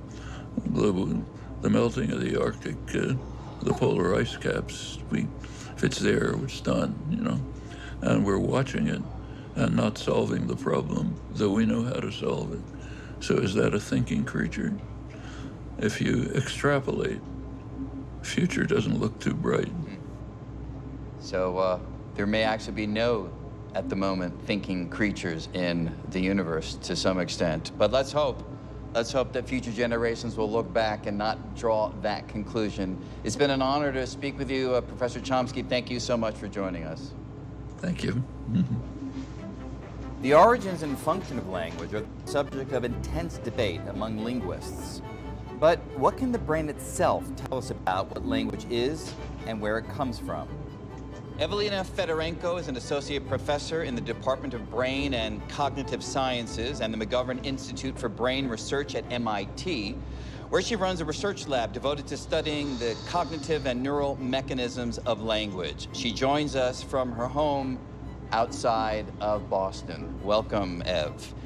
Also joining us now is Daniel Dorr, professor at the Dan Department of Communication, Tel Aviv University. He's a linguist and the author of The Instruction of Imagination, Language as a Social Communication Technology, in which he argues that language is a collectively inventive tool that allows us to harness the power of imagination. He joins us now from his home outside of Tel Aviv. Welcome, Daniel.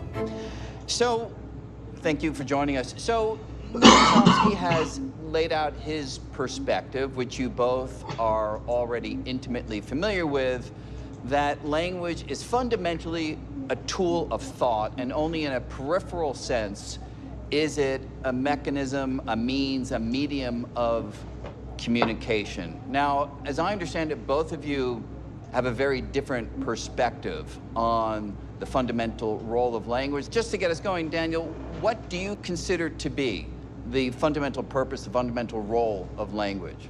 Well, first of all, it's a tool of communication, pure and simple. It's not a tool of thought, but what makes it's different from other tools of communication that we use and the other animals use is the fact that language opens a totally new channel for communication for us that no other system opens. And let me very briefly describe what this is. When you look at all the other systems of communication that animals use and that we use, what you see is that those systems allow us to present our interlocutors with materials to perceive with their senses. So I show you a picture, you see the picture, I play music for you, you hear the music, I hug you, you feel the hug. Language doesn't work that way. If I tell you about an event that I participated in the other day, you don't see the event or feel it or hear it. What actually happens is that you imagine the event inside your mind. And the way you do that is by taking my words and the structural connections between them and using them in order to get from your long-term memory clusters of experiences that are related to the words, and then rearrange them according to the structures of my sentences to create an imagined experience inside your mind.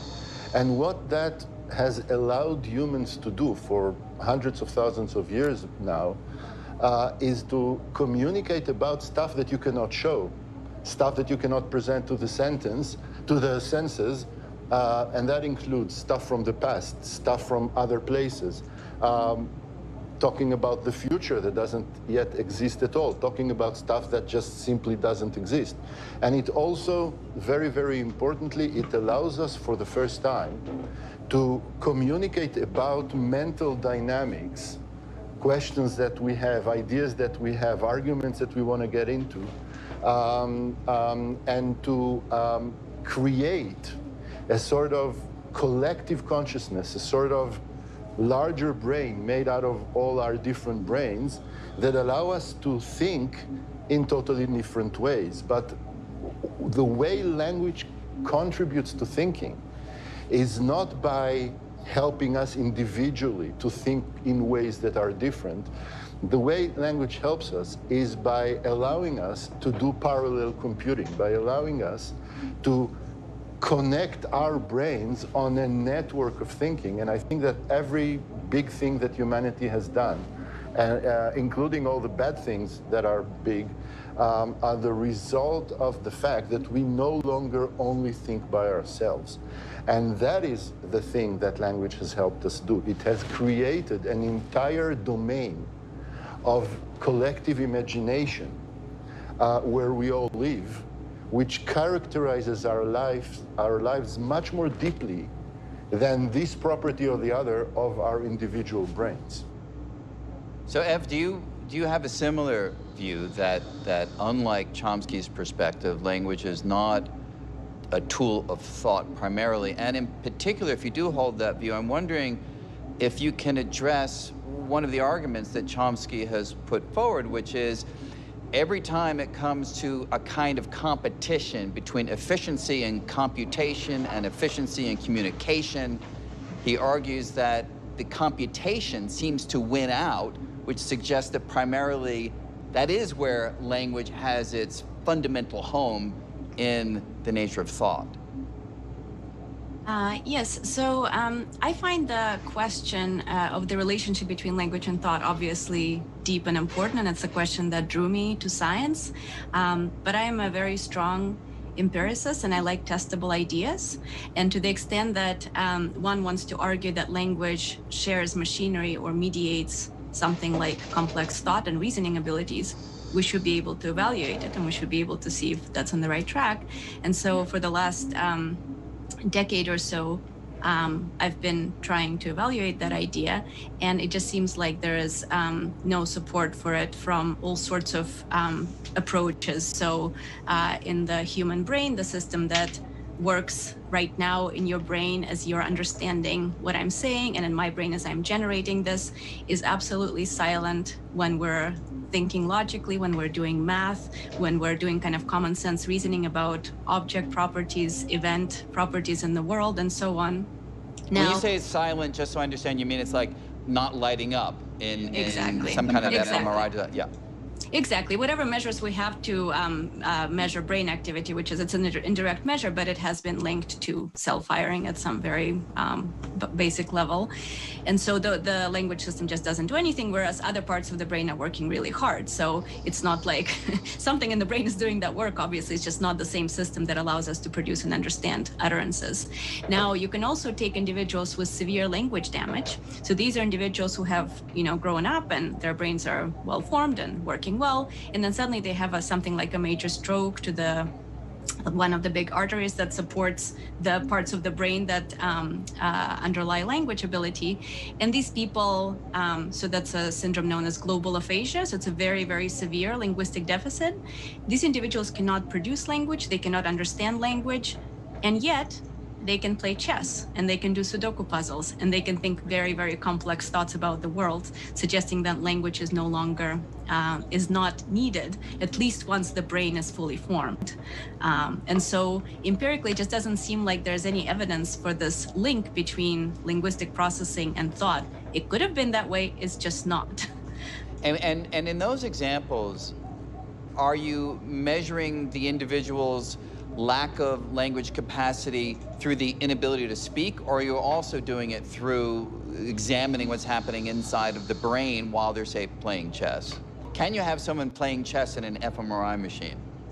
You can make it so, but a lot of these individuals have conditions which actually prevent them from being so. Like a lot of them have pacemakers and other things that make them unable to undergo fMRI. But so you assess them behaviorally, but you're not just tapping the kind of surface output structure. We have tests. We, as a field of language research, has developed tests over the years that allow us to tap what kind of knowledge representations are retained, and the best we can tell.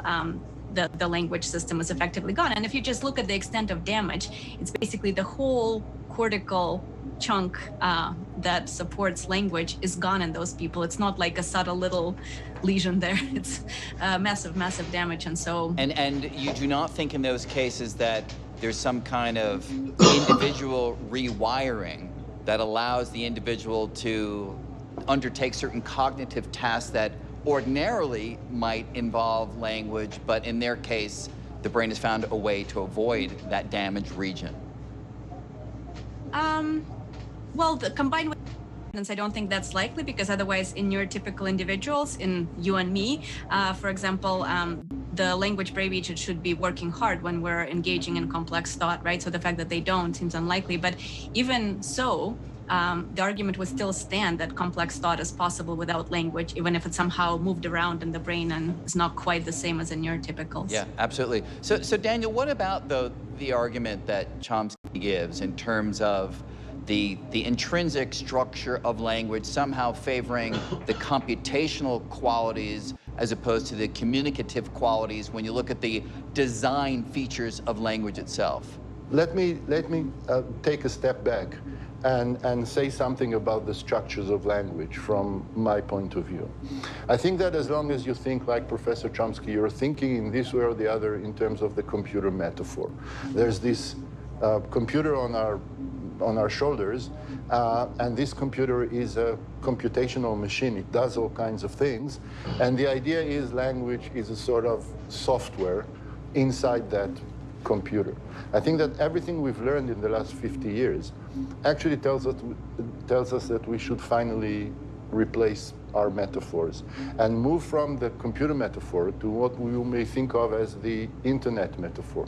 Language resides on the net. It is a property of the community. The structural properties that you find in language when you actually get your hands dirty and do the linguistic analysis, what they reflect is an entire history of social negotiations within a culture, within a community, about what we need from language as a tool of communication, how to structure it.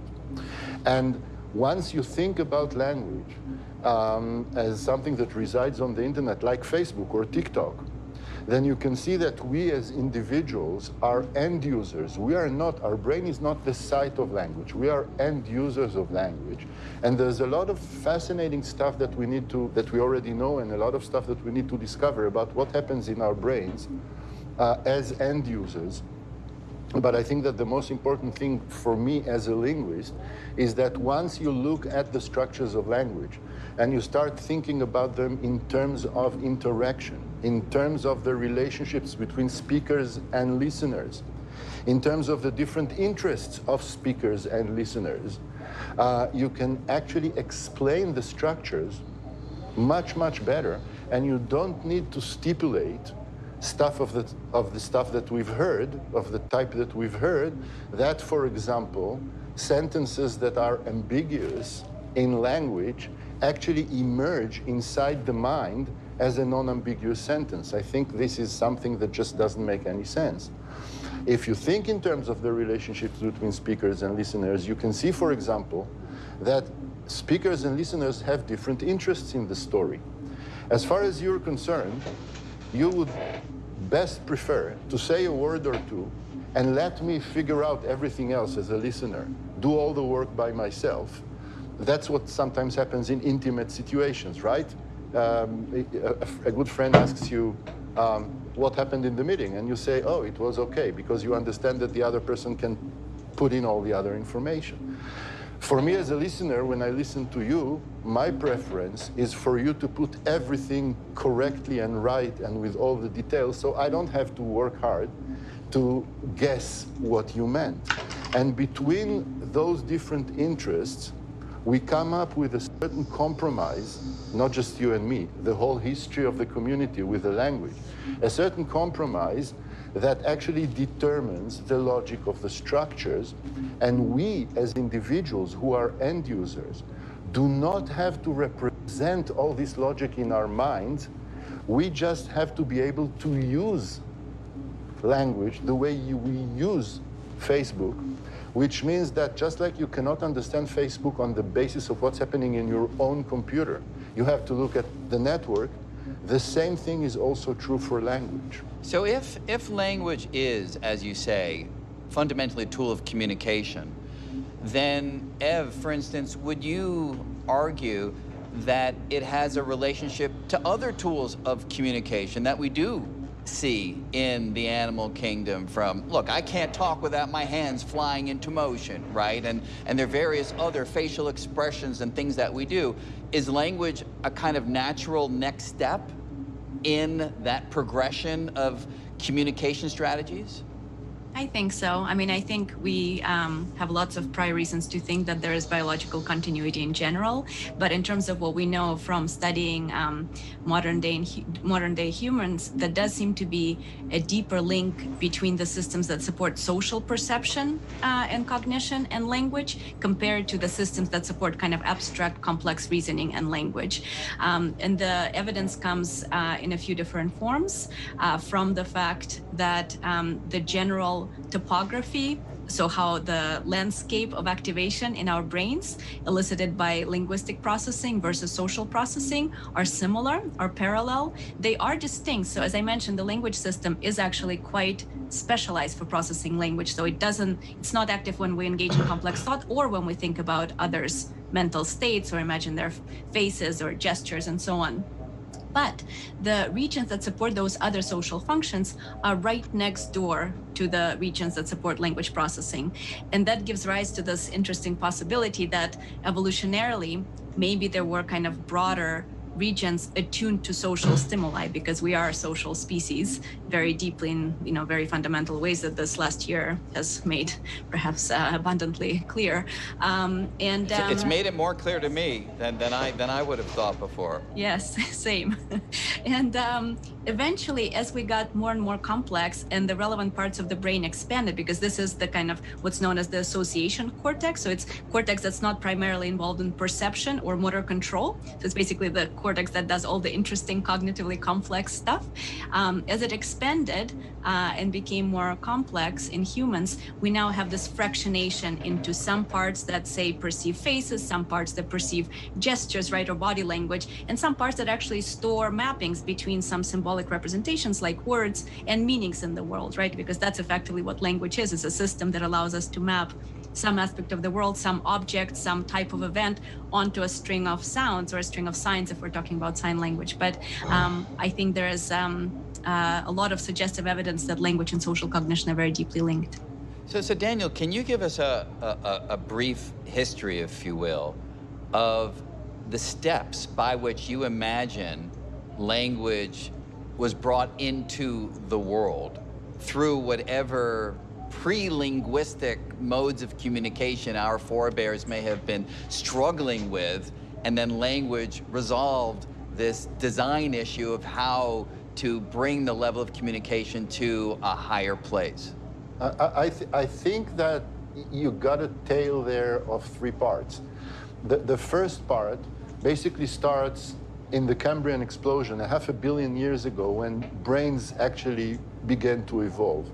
And what you see through a very, very long process of mental, cognitive, emotional evolution are brains that are specialized in all kinds of ways for different animals, for what you may call private experiencing. The brain is supposed to be the commander of behavior of the individual carrying it. All right? And this is something that is true, as far as we can tell, of all animals, maybe apart from social insects. Even when animals live together socially, even when they cooperate, you don't get mental, cognitive cooperation in the sense that you don't get parallel computing. Individual animals do all the computations they need inside their own head. Sometime around 2 million years ago, in Homo erectus, or maybe in habilis, you start to see in the archaeological evidence signs that human communities broke a barrier. And they broke the barrier of private experiencing and moved to a mode of collective experiencing using mimetic tools of communication that include pointing and eye contact and demonstrations with the hands and all kinds of stuff like that, where individuals within the here and now of the shared experience could start to compute together, to think together. And this worked wonderfully for 1.5 million years, but it turned out probably that the needs for more and more communication for parallel computing became more and more severe. And at some point, as far as I can tell, human communities broke a second barrier. First, they broke the barrier of private experiencing and moved to collective experience, and now they broke the barrier of experiencing and went beyond that into collective imagination. And once collective imagination proved to be such a useful thing for human communities, because it did very, very quickly, it opens your possibilities in unbelievable ways. You got into this spiral of coevolutionary dynamic in which communities, languages, and individuals co-evolved with each other.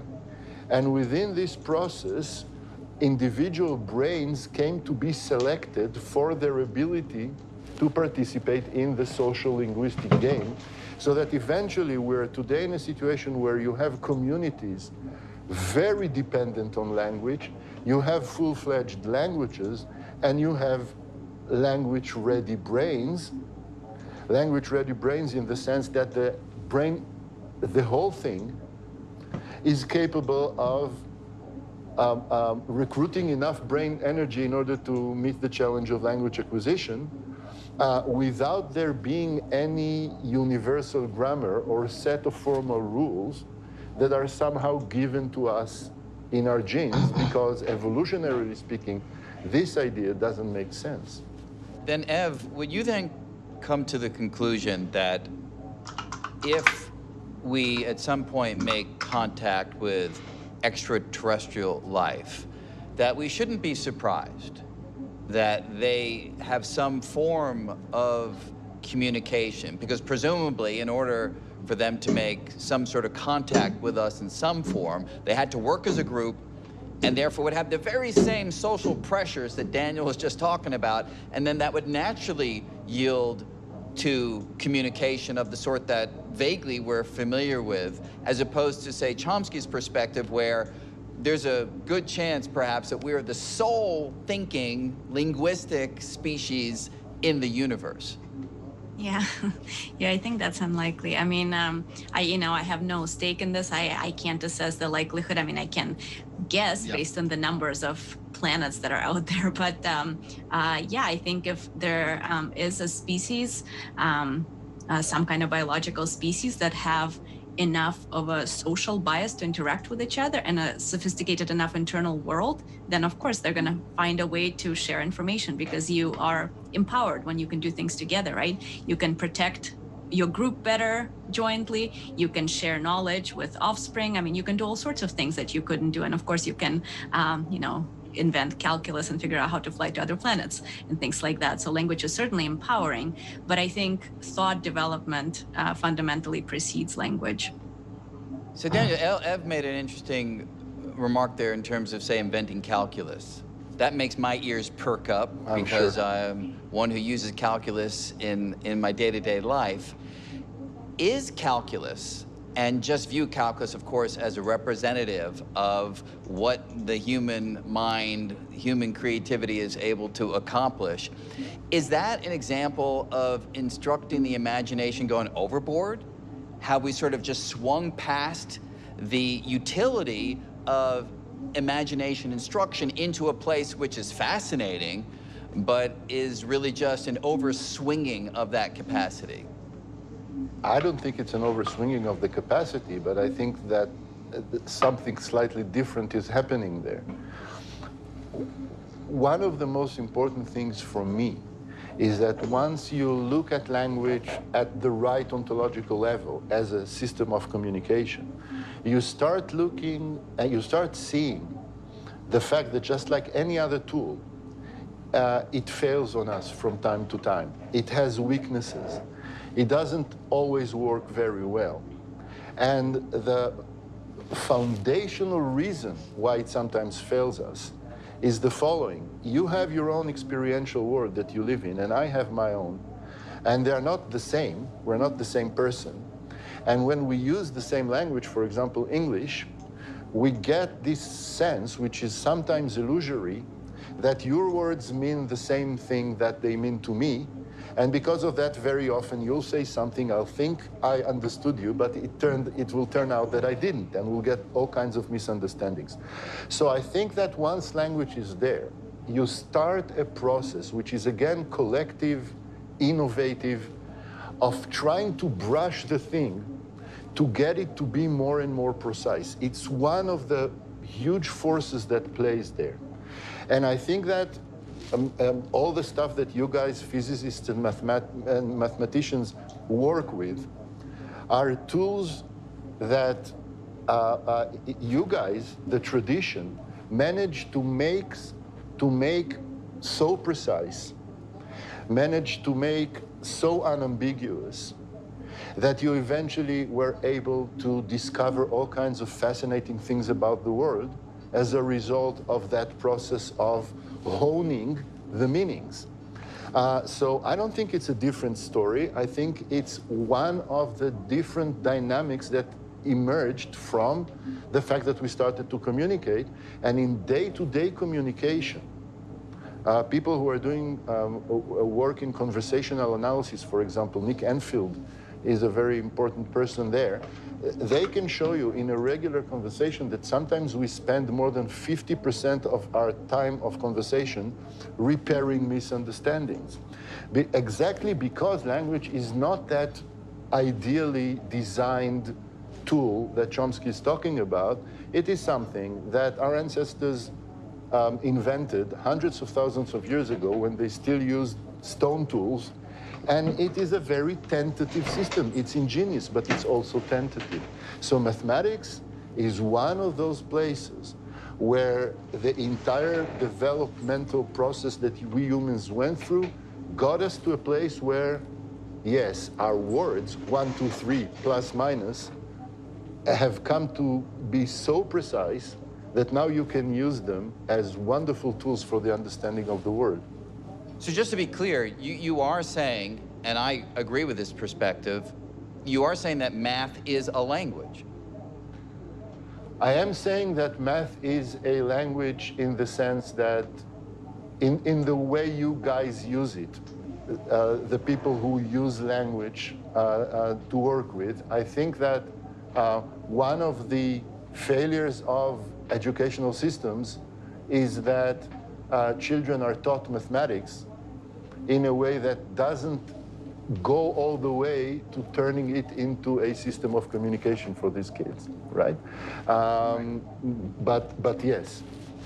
So, Ev, one of the other ideas that flows from Chomsky's perspective, that there was this singular mental rewiring, as he described it, that allowed us to have this capacity to acquire language. That gives a nice explanation for why there is such a deep similarity between the world's languages. After all, any kid can learn any language, and the reason for that would be that this mental rewiring is latching on to this universal quality that's common to all languages. Without that, what do you consider to be the strongest explanation for why there is this deep similarity between the world's languages?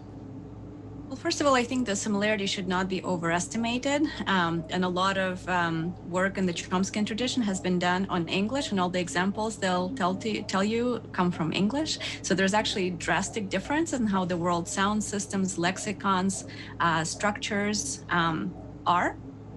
That said, there is a set of common universals, if you wish, but these universals are all to do with cognitive and communicative efficiency. So they make our production system efficient. They make it easy for you to select words and put them together in quickly and robustly, so that any comprehender can extract meaning from those utterances. And on the comprehender's side, on the side of understanding, we have mechanisms that allow it to fill in the gaps in the signal, just like Dan was saying, where we can extract very rich meanings from very minimal linguistic input. Now, what I think makes the human brain language ready is in part just its size.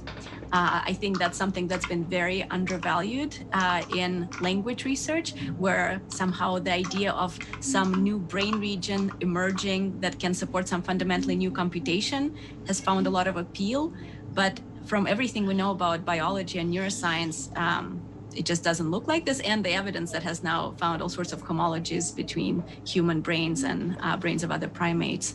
And so I think this ability to store a vast number of these mappings between forms and meanings is something that is has been grossly underappreciated. I think it's now getting more attention. And the standard argument is, my dog can learn some words. Yes, but it cannot learn 10,000 words. It cannot learn 100,000 words. And humans' capacity to be able to encode these very vast numbers of symbolic representations that they can use to talk to each other about a vast number of ideas. I think that's a uniquely powerful capacity that has enabled a lot of what we see in the world today. No, I'm always fond, and I give the example of my dogs being smart, but I don't think that they speak physics or understand general relativity. But every time I say that, I do wonder if they're off in the corner barking among themselves and saying how silly those humans are. We've got the unified theory, and they haven't even gotten there yet. But yes, Daniel, you had a remark on that. I think that this whole idea that languages are essentially more similar to each other than they are different from each other. This is one of the greatest mistakes. And I think that now we're eventually in a situation where researchers actually do comparative studies using a lot of computer power for analysis over hundreds and hundreds of languages. You have 6,000 languages around the world, and on every level that you want to look at, syntax and morphology and phonetics and what have you, you see more and more remarkable differences. And if you put into it not just the spoken languages, but signed languages, which are languages for all purposes, and you even put into the story protactile languages that are now being investigated, where people who are deaf and blind communicate by tapping, you see that on all the structural levels, there are huge differences between languages. This is actually one of the most important things in the whole story. If you go all over the world and you meet people and you communicate with them with facial expression and pointing, you can go very far. You can say pointing is indeed a universal thing. But there's no language in the world that you can speak, that you can use to speak to more than 20–30% of the population of the world. And if you really want to get a window into human nature, you're not going to find it in what is shared by all languages, which is very, very little. You're going to find it exactly in the sense that the human species has managed to find 6,000 different solutions to the same basic engineering problem of how are we going to be able to communicate with each other and instruct each other's imagination. The window to our nature is in the diversity between languages, not in whatever putative universal there is there, because there aren't many.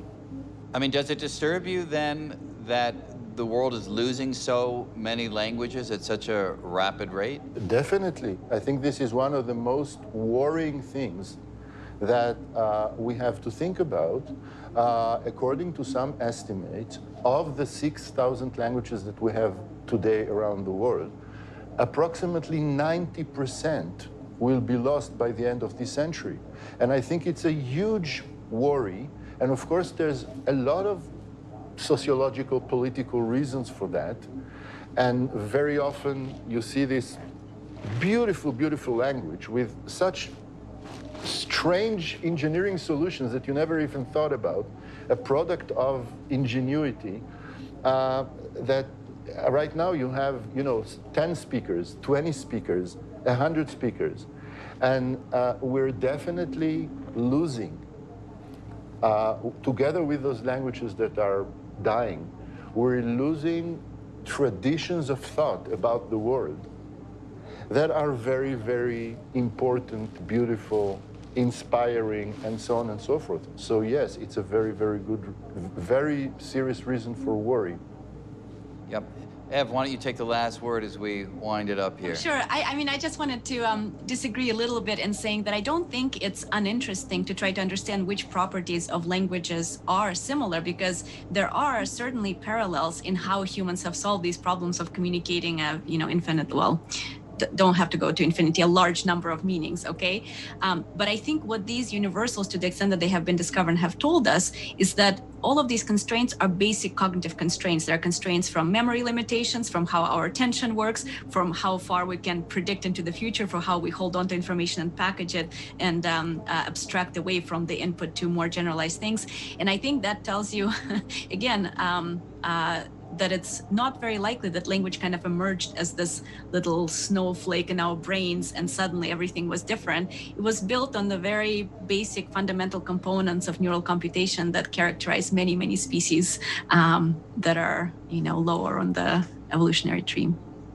And so one final question. I said it was going to be the last one. We ask one more. As you look to the future, then maybe each of you can just give a brief answer. Daniel, what do you see as the next major thing on the horizon in studying human language?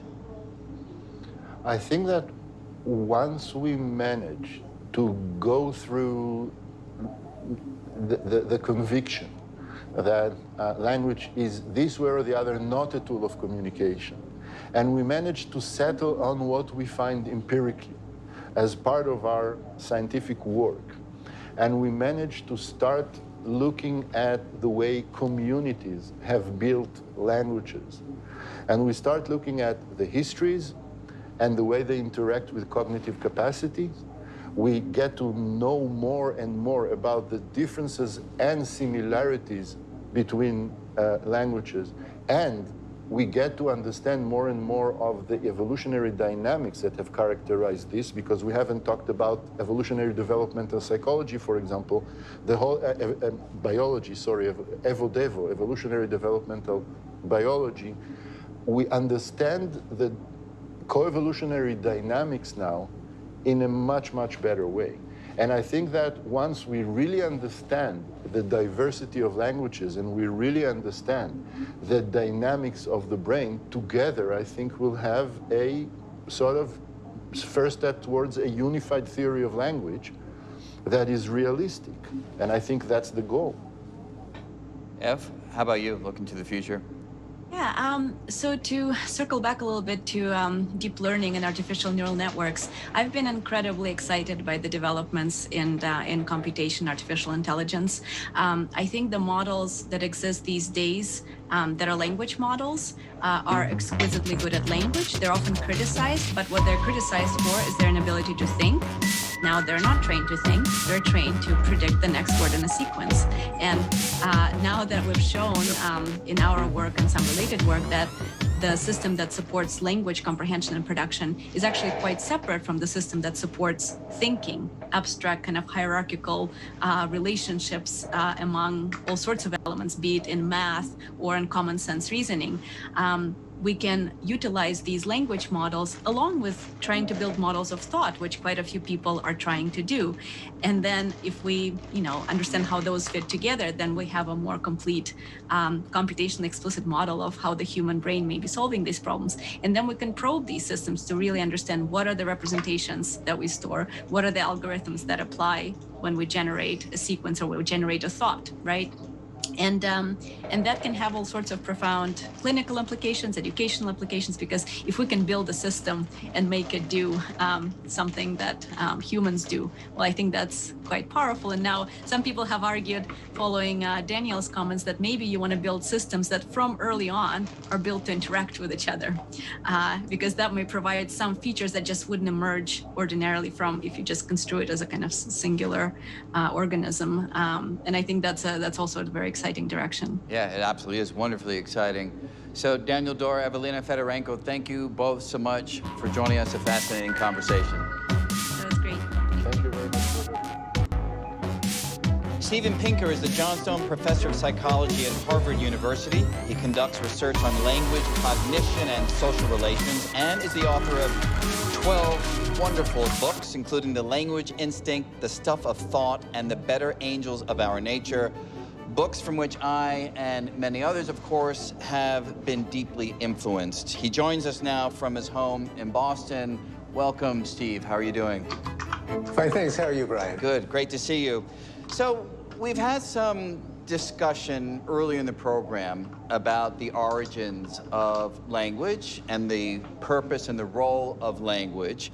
And there have been a variety of perspectives, and I think it's well caught by a phrase that Guy Deutscher, a colleague of yours, he wrote some time ago, where he described the impressive range of theories circulating for how the first words emerge, from shouts and calls, from hand gestures, sign language, from the ability to imitate, from the ability to deceive, from grooming, from singing, dancing, rhythm, from chewing, sucking, licking, and from almost any other activity under the sun. So I gather part of the issue here, of course, is that words don't fossilize.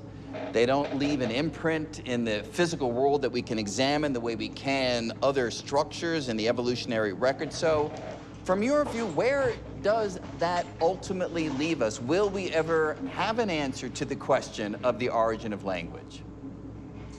I don't think you'd ever say we won't have an answer to the question. Right now, we don't have an answer to the question. I think, as with many questions about the evolutionary function and origin of a trait, the function is often more obvious than the origin. So, for example, there's not a whole lot of mystery as to why we have kidneys. They filter out the blood. Why we have lungs. They oxygenate the blood.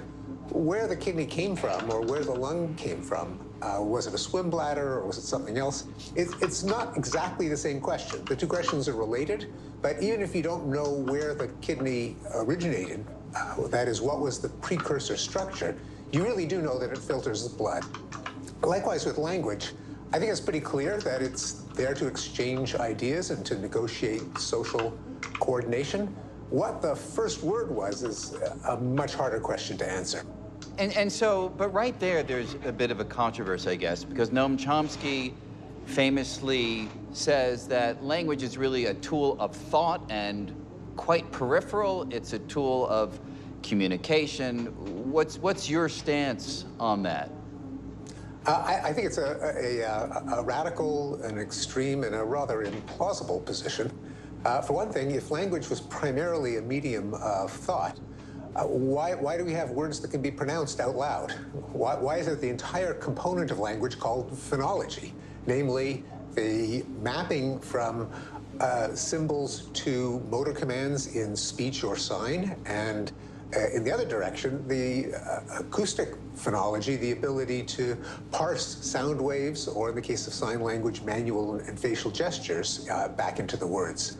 So that would be a complete mystery if language was a medium of thought where it's in your head. That all you would need is to be able to register the symbols. Why do you have to pronounce them? Also, why would words have to be conventional? Why couldn't I have an idiosyncratic representation of dog and plate and couch and sun and moon? Why is my representation the same as your representation if all we were doing with those words was thinking thoughts, because the thoughts could stay inside each of our skulls? So the fact that two of the most salient and universal features of language, namely, there are conventions. If I have the subject before the verb before the object, so do you if we belong to the same community. That would be a coincidence if it was just a way to think. And the fact that we can pronounce words would also be a coincidence if language was just a way to think. Well, presumably Chomsky would say that language has become a tool of communication as well as a tool of thought, but its primary purpose, where it began, was in thought. And maybe the qualities that you're describing emerged as language was used in that way, but that was a secondary use as opposed to a primary use. Is there anything in that strikes you as plausible? No, because if you're simply talking about a system of mental representation, of having thoughts and a system of inferring one thought from another, and there are no shared symbols, and there's no way of getting it in or out of the skull, then then I wouldn't call it language, that's thought. And indeed, of course, in Chomsky's own theory, there is a level of representation of meaning. He typically calls it logical form. And that is almost continuous with thought, and presumably a lot more universal than the particulars of a given language, or indeed of logical form belonging to a particular language. But if you're talking about, it may just be a matter of, as we say, semantics in the sense of meanings of words. But a system of simply of having thoughts is just not what we mean when we use the word language. And so when you think about language as a tool of communication, is it general purpose communication, or, for instance, like Daniel Dorr emphasizes, language as really a tool to, say, instruct the imagination of the other, a very specific role that he believes language played in the ancestral past and the reason why we have it? It is not our only channel of communication, and there's some things that it's good at communicating, others not so good.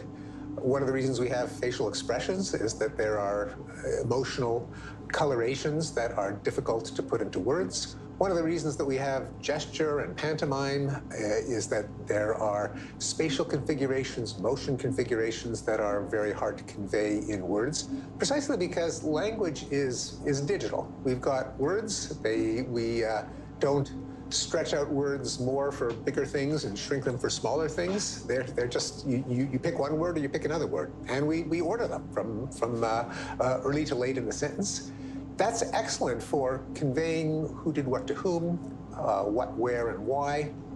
Not so good for conveying high-dimensional analog relationships. It's virtually impossible, say, to define something like a spiral without going, well, it's like this. If you can't move your hands, you're going to have a hard time using words to tell someone what a spiral is, and so on for an infinite number of other concepts. On the other hand, language is very general purpose in the sense that, for example, a subject needn't be the agent of an action. We can say, John sustained an injury. We can say the situation justifies drastic measures. The verb doesn't necessarily refer to an action. The object is not necessarily something acted upon, even though prototypically they are. So there is a kind of generic set of semantic relations that language is optimized to convey. Highly useful, not specific to any activity like eating or having sex or running. On the other hand, it is not identical with the thoughts we have and the thoughts we want to share. Now, you've also noted that you see language as being part of the way that we humans fill the cognitive niche. Can you explain the role that language played in that, and what do you mean by that particular place that our species has filled? Yeah, it's a concept that I borrowed, i.e. stole, from John Tooby, Irv DeVore, and Lita Cosmides. And it pertains to the fact that humans are zoologically really, really weird. There are things that you see in Homo sapiens that are rudimentary at best, perhaps non-existent in other species, language being the most obvious, but not the only one. We also are very unusual among animals in the degree to which we cooperate among non-relatives. Easy to explain cooperation among kinship, among kins, they share genes. Not as easy to explain cooperation among non-kin, who can much more easily exploit each other. We also have a lot of technological know-how. We're not the only species that makes tools, but we depend on them a whole lot more than any other species. Tools that are not part of an innate repertoire, but that we invent, we pass down culturally. Now, DeVore and Tooby and Cosmides suggest that these three zoologically unusual traits, and they list a number of others, it's no coincidence that you find them in the same species, because each one multiplies the value of the other two. So it's not so easy to negotiate social contracts, agreements. If you do this for me, I'll do that for you, without language. Not impossible, but very inefficient. It's not impossible to convey technological know-how. How do you extract a poison from a plant and prepare it so you could put it on the tip of an arrowhead? How do you fashion vines into a baby sling? Language is pretty helpful for that as well. And in terms of getting social cooperation going, the evolutionary theory tells us that the cooperation is easiest to evolve when it's possible to confer a big benefit to someone else at a small cost to oneself. Because that sets up a kind of a market, a kind of economy, favor trading. You don't get that started if it's just one cow, say, pulling up a lump of grass and dropping it in front of another cow. The second cow could say, well, thanks, but I can get my own grass.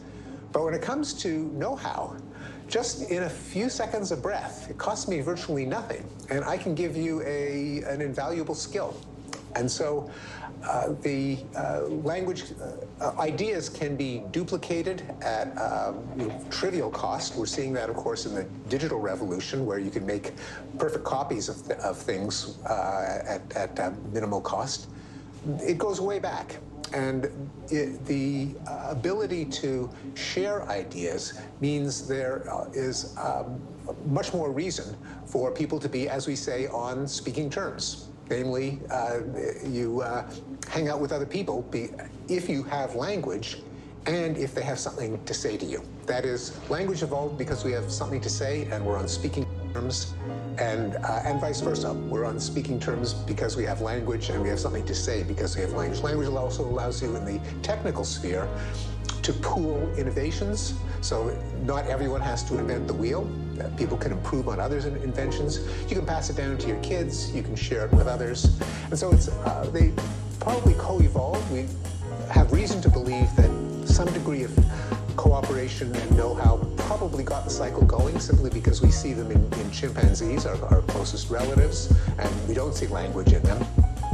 But it may have kind of primed a pump and created a kind of virtuous circle where each one made the other two more valuable. Right.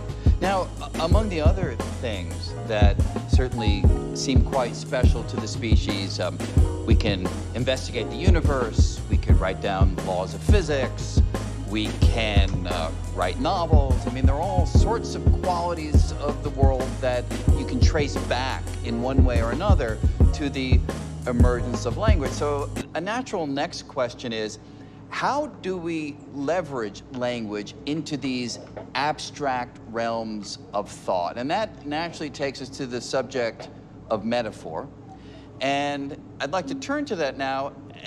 And look, I mean, we both write books for general audiences. I find all the time, the exercise of writing a book is finding the right metaphor, the right analogy for communicating abstract ideas to general audiences. I also find, I'll come back to this in a moment, that actually in my research work, metaphors are actually valuable even right there in trying to push the boundaries of understanding. But one thing that was really surprising to me is the ubiquity of metaphors in the language, many of which, you know, are hidden. I mean, if you focus your attention, you realize that our language is just stuffed full of metaphors. And of course, right there were two bad metaphors, right? Of focusing attention, we focus telescopes, you don't focus our brain. You know, we stuff turkeys, we stuff draws, and generally we don't do it with metaphors. So it's all over the place. I mean, is there a sense, I mean, what fraction of our language is metaphorical, has been quantified? It hasn't been quantified, and partly because we don't know of those metaphors, how many of them are dead metaphors that may have originated as metaphors in the minds of the first coiners, the first poets, the first colorful speakers, but have been kind of dumbly memorized ever since. But the answer is surely most language, at least historically, and you can just prove this by looking up almost any word in the dictionary for an abstract word, and its root in Germanic and Indo-European will refer to something pretty concrete. I did this in my book, The Stuff of Thought, with the opening of the Declaration of Independence, where almost every word, like it went in the course of human affairs. Well, course, as in a water course or a race course, is a pathway. And word after word, you dig deep enough and you do find some concrete referent. And I think it is a profound observation. And indeed, if I was to answer your most general question, namely, how did and this is a puzzle that goes back to Alfred Russel Wallace, the co-discoverer of the theory of natural selection. Namely, presumably, if the selection contingencies that shaped the human brain certainly did not involve being able to do physics as we know it, or write novels, why are we capable of doing it? How did our brain evolve? How did a brain evolve in the Pleistocene that tens of thousands of years later allows us to discover, you know, black holes or to write novels? And I think Chomsky identified one of the key engines, and that is the open-ended, recursive, combinatorial power of language, and by extension, thought. That is, language does not consist of a list of sentences that we memorize. It is a set of grammatical rules that allow us to combine words and to embed combinations in bigger combinations and still bigger combinations without limit. So there's no finite limit on the number of sentences we can utter, but more importantly, since each one of those sentences conveys a thought, there is no limit on the number of thoughts we can think. I think the other key to answering that question comes from, in a sense, Chomsky's bête noire, his longtime opponent within the field of linguistics and former student George Lakoff from the book Metaphors We Live By, who identified the phenomenon that impresses you and me, namely that language is just saturated, to take another metaphor, with metaphor. We don't even realize it. We say, you know, he attacked my argument and I tried to defend it. Well, that's kind of appealing to an underlying metaphor of argument is war. And as soon as you start to notice this, you just see that almost all of abstract language is metaphorical. Now, so I think that the metaphoric abstraction, where we can take ways of thinking that originally evolved for chucking rocks and for pushing logs, and extend it to these abstract realms, even something as abstract as, say, the analogizing the value of a variable to a location in space, something that we do every time we plot a graph, or to analogize application of force to change, to causation. Immediately, our concrete cognition can be put to work for abstract scientific deliberation. And then combine it with Chomsky's insight that There's just no limit to the thoughts that we can think, given these combinatorial rules of embedding one thought into another, and you see the provision for an explosion of thought. Now, but there is one other piece to the puzzle, though, because just being able to think an infinite number of thoughts and to have all of these poetic metaphors can't explain why science should ever work. Why should, given that a metaphor is just our reaching for something familiar, why should it even apply to something as abstruse as the universe, the fundamental forces, the elementary constituents of matter? I mean, it just seems like an amazing coincidence that a mind that our cognition for rocks and sticks and shoving things should work in these abstract domains. And so there, I think, to solve that puzzle, I appeal to an idea from a philosopher named Richard Boyd, which is that the successful metaphors in science are ones that are really more analogies than metaphors, and they appeal to some abstract relational system that embraces both the source of the metaphor and the thing that you're explaining. Maybe, complexity theory or complex systems theory would be the source of these models. But just to give you a concrete example, why would a tetherball give us a good metaphor for the solar system, and then and then even to some extent the atom, the Bohr atom? I mean, why did God make tetherballs, which we play with and know about, a good model for atoms? I mean, that seems. Did he want us to understand it? Well, presumably not. Presumably, it's because there is an entity, abstract entity called, say, centripetal systems, which can be characterized by energy and force and geometry that embrace tetherballs and solar systems and atoms. So it's not so much that by an amazing coincidence, we can understand an atom via a tetherball, but just that the universe contains systems that have many examples, some of which are accessible to our everyday experience, and our luck is that our everyday experience can exemplify these systems that also apply to much bigger, much smaller, much more abstract entities. But the amazing thing there is, while there are echoes of the phenomenon that take place on one scale happening on other scales, and therefore allowing, say, the tetherball to be a reasonable model for the Earth going around the sun, when you do apply it to atoms, it works just so far, right? It worked for the initial version, and then somehow we're able to use the power of observation, experiment, and mathematics to break free of the initial metaphor and come to a new understanding of the world, which then we invent yet new metaphors to describe. So there's a great deal of flexibility that somehow is built into this whole schema, where we're not locked in rigidly to only recapitulating our understanding of one scale on another scale. Is that telling us something deep about the human mind? Is that some quality of mathematics that we've developed, and now we're allowing mathematics to take us forward? Are we learning more about ourselves or more about the universe? Yes, no, absolutely. That's a vital point. And again, you and I, as would-be science explainers, are constantly faced with the problem of reaching for an analogy, and the analogy only goes so far. And in fact, if you take it too seriously, then you'll misunderstand the phenomenon. And I know, I mean, when the Higgs boson was confirmed, the metaphors, some of them seemed so crummy that they, running past a crowd and slapping people's hands, and molasses, and I mean, I've used molasses, so don't diss molasses here. Okay, molasses is fine. No, it actually has some problems. I agree.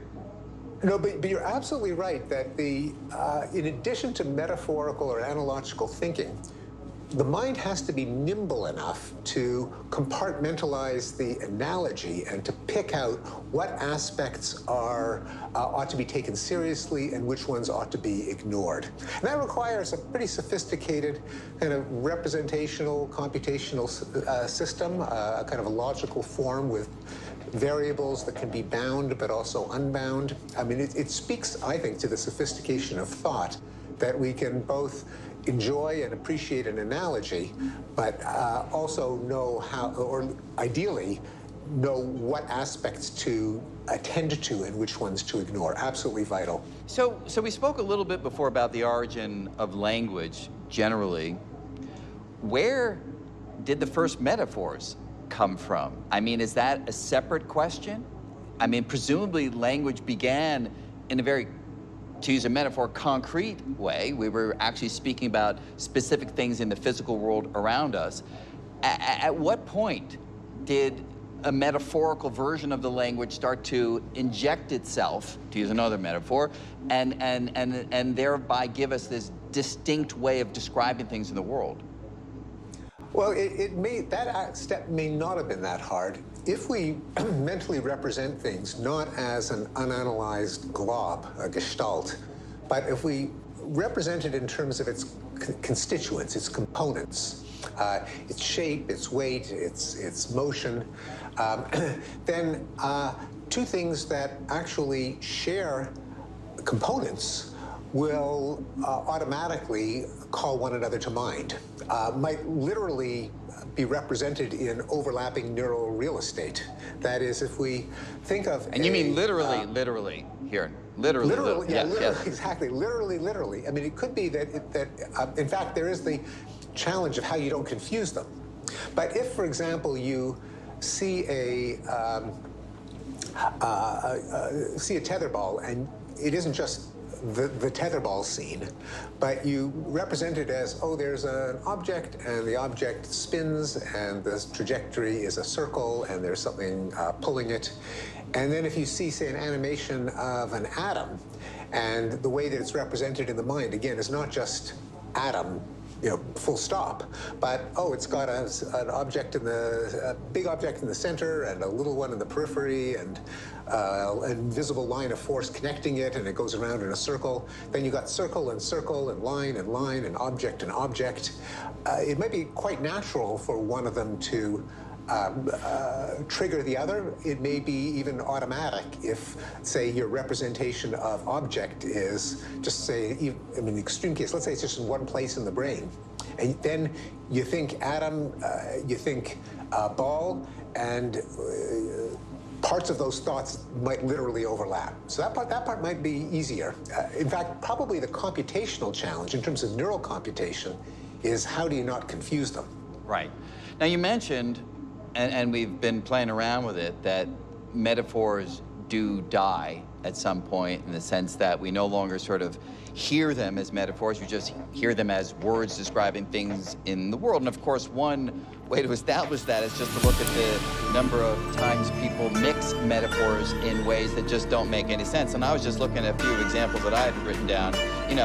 People have written, burning the bridge at both ends, biting off the wrong end of the stick. Here's one that I love. It was the bottom of the ninth, so they threw a Hail Mary. I mean, that's got so many interconnected parts. I don't even know whether to make sense of that. Another one that's a pet peeve of mine, they invested heavily in a company, resulting in earnings taking a quantum leap. So that's a funny one, because I get it, quantum leaps at least that couldn't happen in the collapsed world, but a quantum leap is the smallest possible leap at all. And one that I'd never heard before, I read in your book, that maybe you can remind us of, one that Rabbi Baruch Korf wrote in referring to Nexon. Do you recall that one by any chance? How could I forget? The American press has literally emasculated the president. Yeah, right. Making him eligible for the club called Awful, Americans who figuratively use literally. There you go. And so is there a sense of how long it takes for a metaphor to die? It's not like a constant, and it depends, I think, on how many contexts it's used in, whether people hear it divorced from its original context. In which case, since we have the ability, this is another elementary principle of linguistics, one of the foundations, is just arbitrary signs. That is, one of the things that makes language so powerful is that we can associate a sound with a meaning. Now, often those sounds have a transparent relationship to the meaning, as in metaphors, as in onomatopoeia, as in, to some extent, in what's sometimes called phonetic symbolism, the fact that humongous refers to big things, and teensy refers to little things, kind of echoing the size of the cavity in your mouth. So there can be some connections. On the other hand, we'd be quite crippled in communication if every one of our words had to be like a pantomime, where you could just sort of see what it meant just by its shape. We can do these arbitrary memorizations, tens of thousands of them.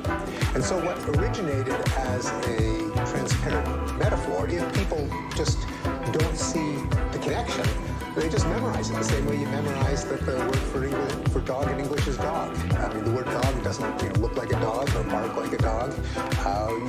We just all memorized it. And we can do that, and sometimes we do it too much, as in the case of mixed metaphors. Is there some sense, when we talk about words themselves, and the fact that we memorize them, there's some connection to the external world, is in there the answer to the question which I've puzzled around, and I think I asked you this once when we were together a couple years ago. If you look up a given word in the dictionary, it's defined in terms of other words in the dictionary, so this book kind of seems somewhat circular, right? Is the way out of that there are certain words that somehow are so basic and so within our need to know and just to live in the world that we understand them without a dictionary, and that's what breaks the loop? Is that where the answer comes from? Yes, absolutely. Part of the answer, and this is connected to your answer, is that, of course, some words in the dictionary have little pictures next to them. So that breaks the circle. Also, because dictionaries are intended for human users who bring all of their intelligence, common sense, expectations to bear when reading the dictionary, we draw on a lot of our tacit knowledge in figuring out what a word means from its definition. In those cases where we have to look it up in the first place, the vast majority of words, of course, we learn from experience. But yes, we hear a word in context. There's an old theory that it's just raw association, almost like Pavlovian conditioning. You hear the word, you see the action, and so word action, or word object. Chances are that's not the way we do it. For example, when a child is told to stop doing something, then the word stop can't refer to what the child is doing by definition. The extra level of sophistication is that we use our intuitive psychology, our so-called theory of mind, referring now to not a scientific theory, but an intuitive theory, to make a reasonable guess as to what the speaker is probably trying to get across. And then we solve the puzzle of what sound coming out of the speaker's mouth or hands in the case of signing probably is what the speaker was trying to convey. So there has to be enough redundancy in the situations, especially in the case of children, that language is partly redundant enough that they can crack the code and figure out what those words mean. But indeed, not only sensory experiences, you can't define red at the end of the day. Red is just, what triggers your long wavelength cones. And likewise, there may be a kind of almost an alphabet of elementary concepts, what computer scientists sometimes call an ontology, in the case of representations of the basic ideas and relationships that form the basis of all of this metaphorical stuff that we can then elaborate. So there may be elementary things like an object, causation, a place, a path. And there are linguists like Ray Jackendorf, I've tried to do it myself, to lay down what is this inventory? What is, at the end of the day, the language of thought, which in a sense is not itself language, but it is the system for understanding and reasoning about the world and each other that language then externalizes. So we spoke a little bit about dead metaphors. We spoke a bit about metaphors and analogies as they play a role in science, where it's a very specific tool to allow us to, say, go from one level of understanding to a different level of understanding. But what makes a live metaphor, a metaphor that just we look at in awe at the author having written this phrase about the world? What is it about those kinds of metaphors that just move us as emotional beings? Yeah, an excellent question at the intersection of cognitive science, including linguistics, and poetics and literature. What makes for a brilliant metaphor? It's probably a combination of its aptness in terms of the relational structure. And this is partly what makes for a good scientific analogy. And here I'm drawing on the work of the cognitive psychologist Deirdre Gintner. That what makes, say, the flow of liquid a good analogy for thermodynamics is not that water can be hot. In fact, that you got to forget that water is hot. You got to have abstract concepts like a potential difference and flow, and to the extent that the structure of what causes what and what enables what and what prevents what, if all of those abstract relationships carry over from the thing you're describing and the thing you're reaching for, that makes an analogy or a metaphor feel deep. In addition, and that's what makes a good scientific analogy. What makes for a good literary metaphor is if, in addition, the affect, the emotion conveyed by the vehicle or sheds light on the emotion that we feel toward the target, as they call it, the tenor. So the emotional connection is crucial. And there are, I illustrate this in the Stuff of Thought by its opposite, the bad metaphor contest from the Washington Post that they had a number of years ago, where people would submit humorously inappropriate metaphors, like he took his life and jumped out the window and hit the ground like a hefty bag filled with tomato soup. Now, it's kind of in conspicuously bad taste, and it is a bad metaphor because that's precisely not the kind of connotation that you want in conveying something as precious as a human life. So to the extent you can understand something by seeing what it's not, those bad metaphors underscore what is wrong with a metaphor like that. Whereas something like, I am the, Nabokov, I am the shadow of the waxwing slain by the false azure of the window pane, where he's talking about the loss of his own emotional crushing, evisceration of the death of a daughter, analogizing it to a bird that flies into a pane of glass, where the patheticness of the pathos of the bird you feel as beautiful, as fragile, as delicate, being misled by a transparent window and seeing blue on the other side. There's something so poignant about a blue sky, a beautiful bird leading to its death. And so not only is the content transparent, but every one of the emotions elicited by the metaphor, the azure, the falseness, the shadow, each one of them triggers an emotion that's appropriate to what's being conveyed, in this case, the death of a child. Well, I myself was moved by another choice that you made in illustrating powerful metaphors in the Stuff of Thought. I recently reread Madame Bovary. I'd read it, of course, as a student a long time ago. And there was one passage in my copy that I'd heavily underscored. I don't underscore a whole lot. And then I saw that passage in your book, so I thought it was fitting to end with this passage, which goes, "No one can ever give the exact measure of his needs, nor of his conceptions, nor of his sorrows, as human language is like a cracked tin kettle on which we hammer out tunes to make bears dance when we long to move the stars." And so with that, Steven Pinker, thank you so much for joining us. I enjoyed this conversation on language, and thanks a lot. Always a pleasure. Thanks for having me, Brian. Thank you. 4 distinct views on language from 4 of the foremost thinkers on the subject. Language as a tool of inner thought, language as a socially constructed means for instructing the imagination of others, and language as the natural evolutionary outcome of humankind filling the cognitive niche. Now, there are profound differences between these perspectives, but there is also common ground. The fact that we humans are able to use language to understand so much about the cosmos and about ourselves, that to me is just wondrous.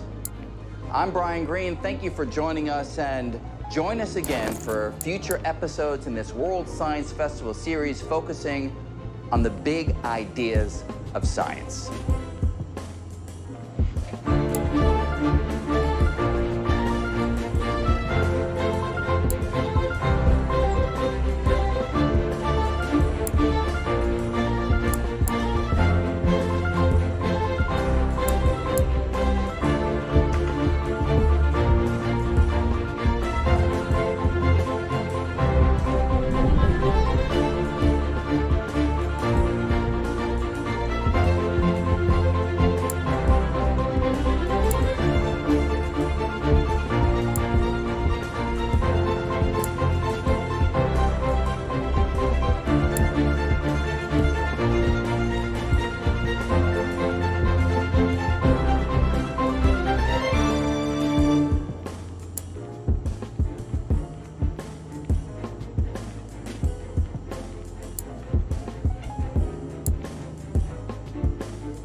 It's not about whether I have fear or not. I made myself like this.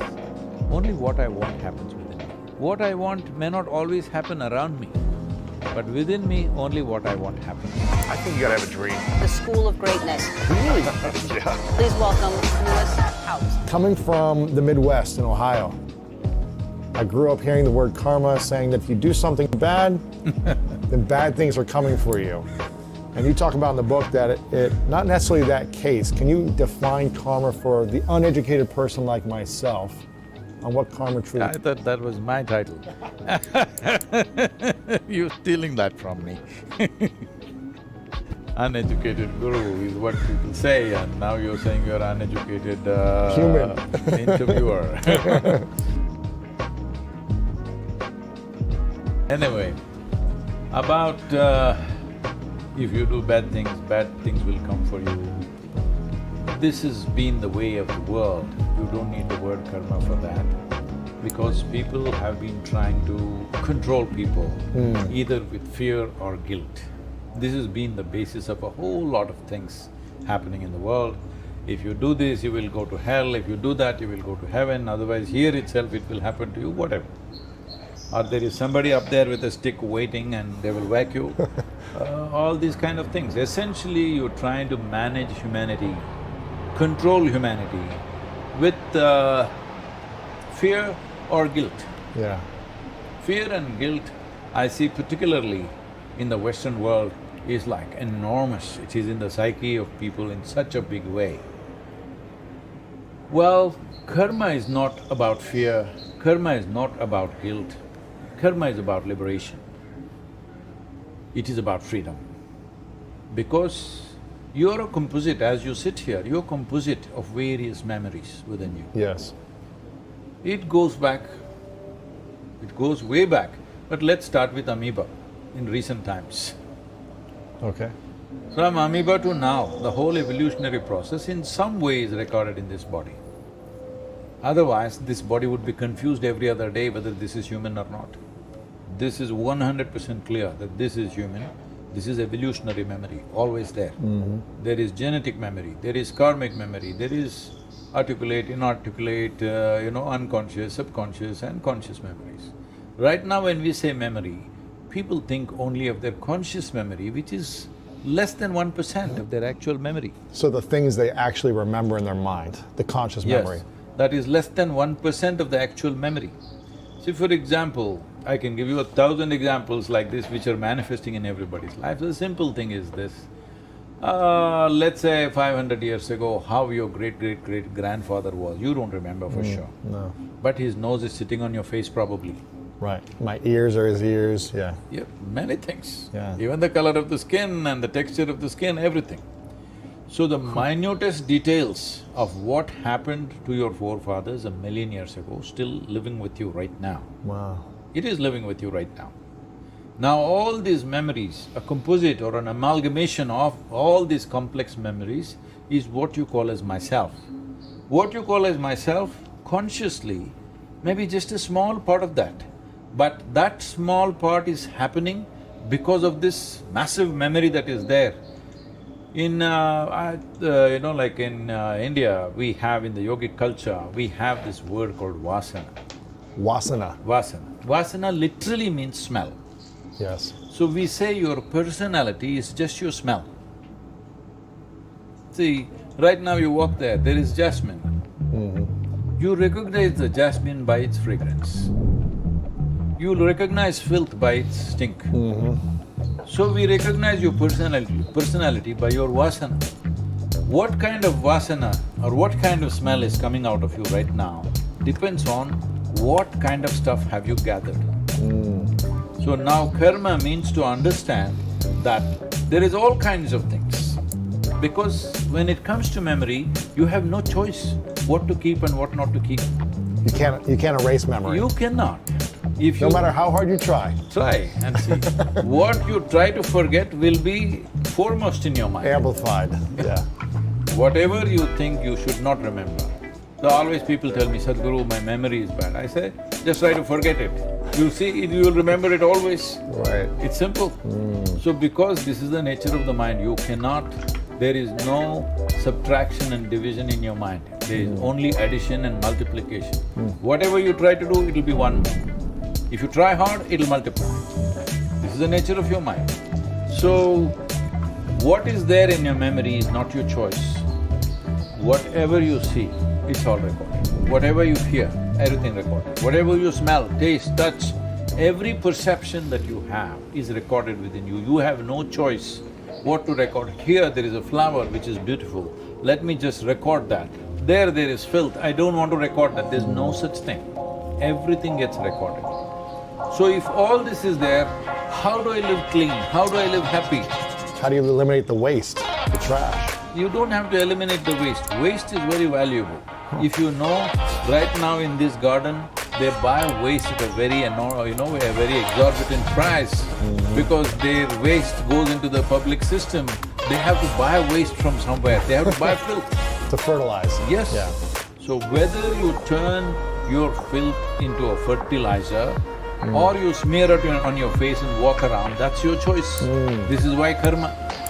So what kind of karma happened in my life till this moment is not always my choice. So many things have happened. But what kind of karma I perform right now in this moment is 100% my choice. Will I use this filth as manure and blossom into a wonderful fragrance, or will I smear it around me and walk around with filth? This is the choice everybody has.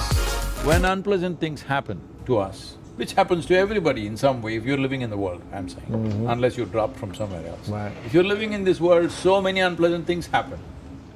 Now, with these unpleasant things, do you become wise or do you become wounded? This is a choice. To exercise this choice, there must be a little space. When I say a little space,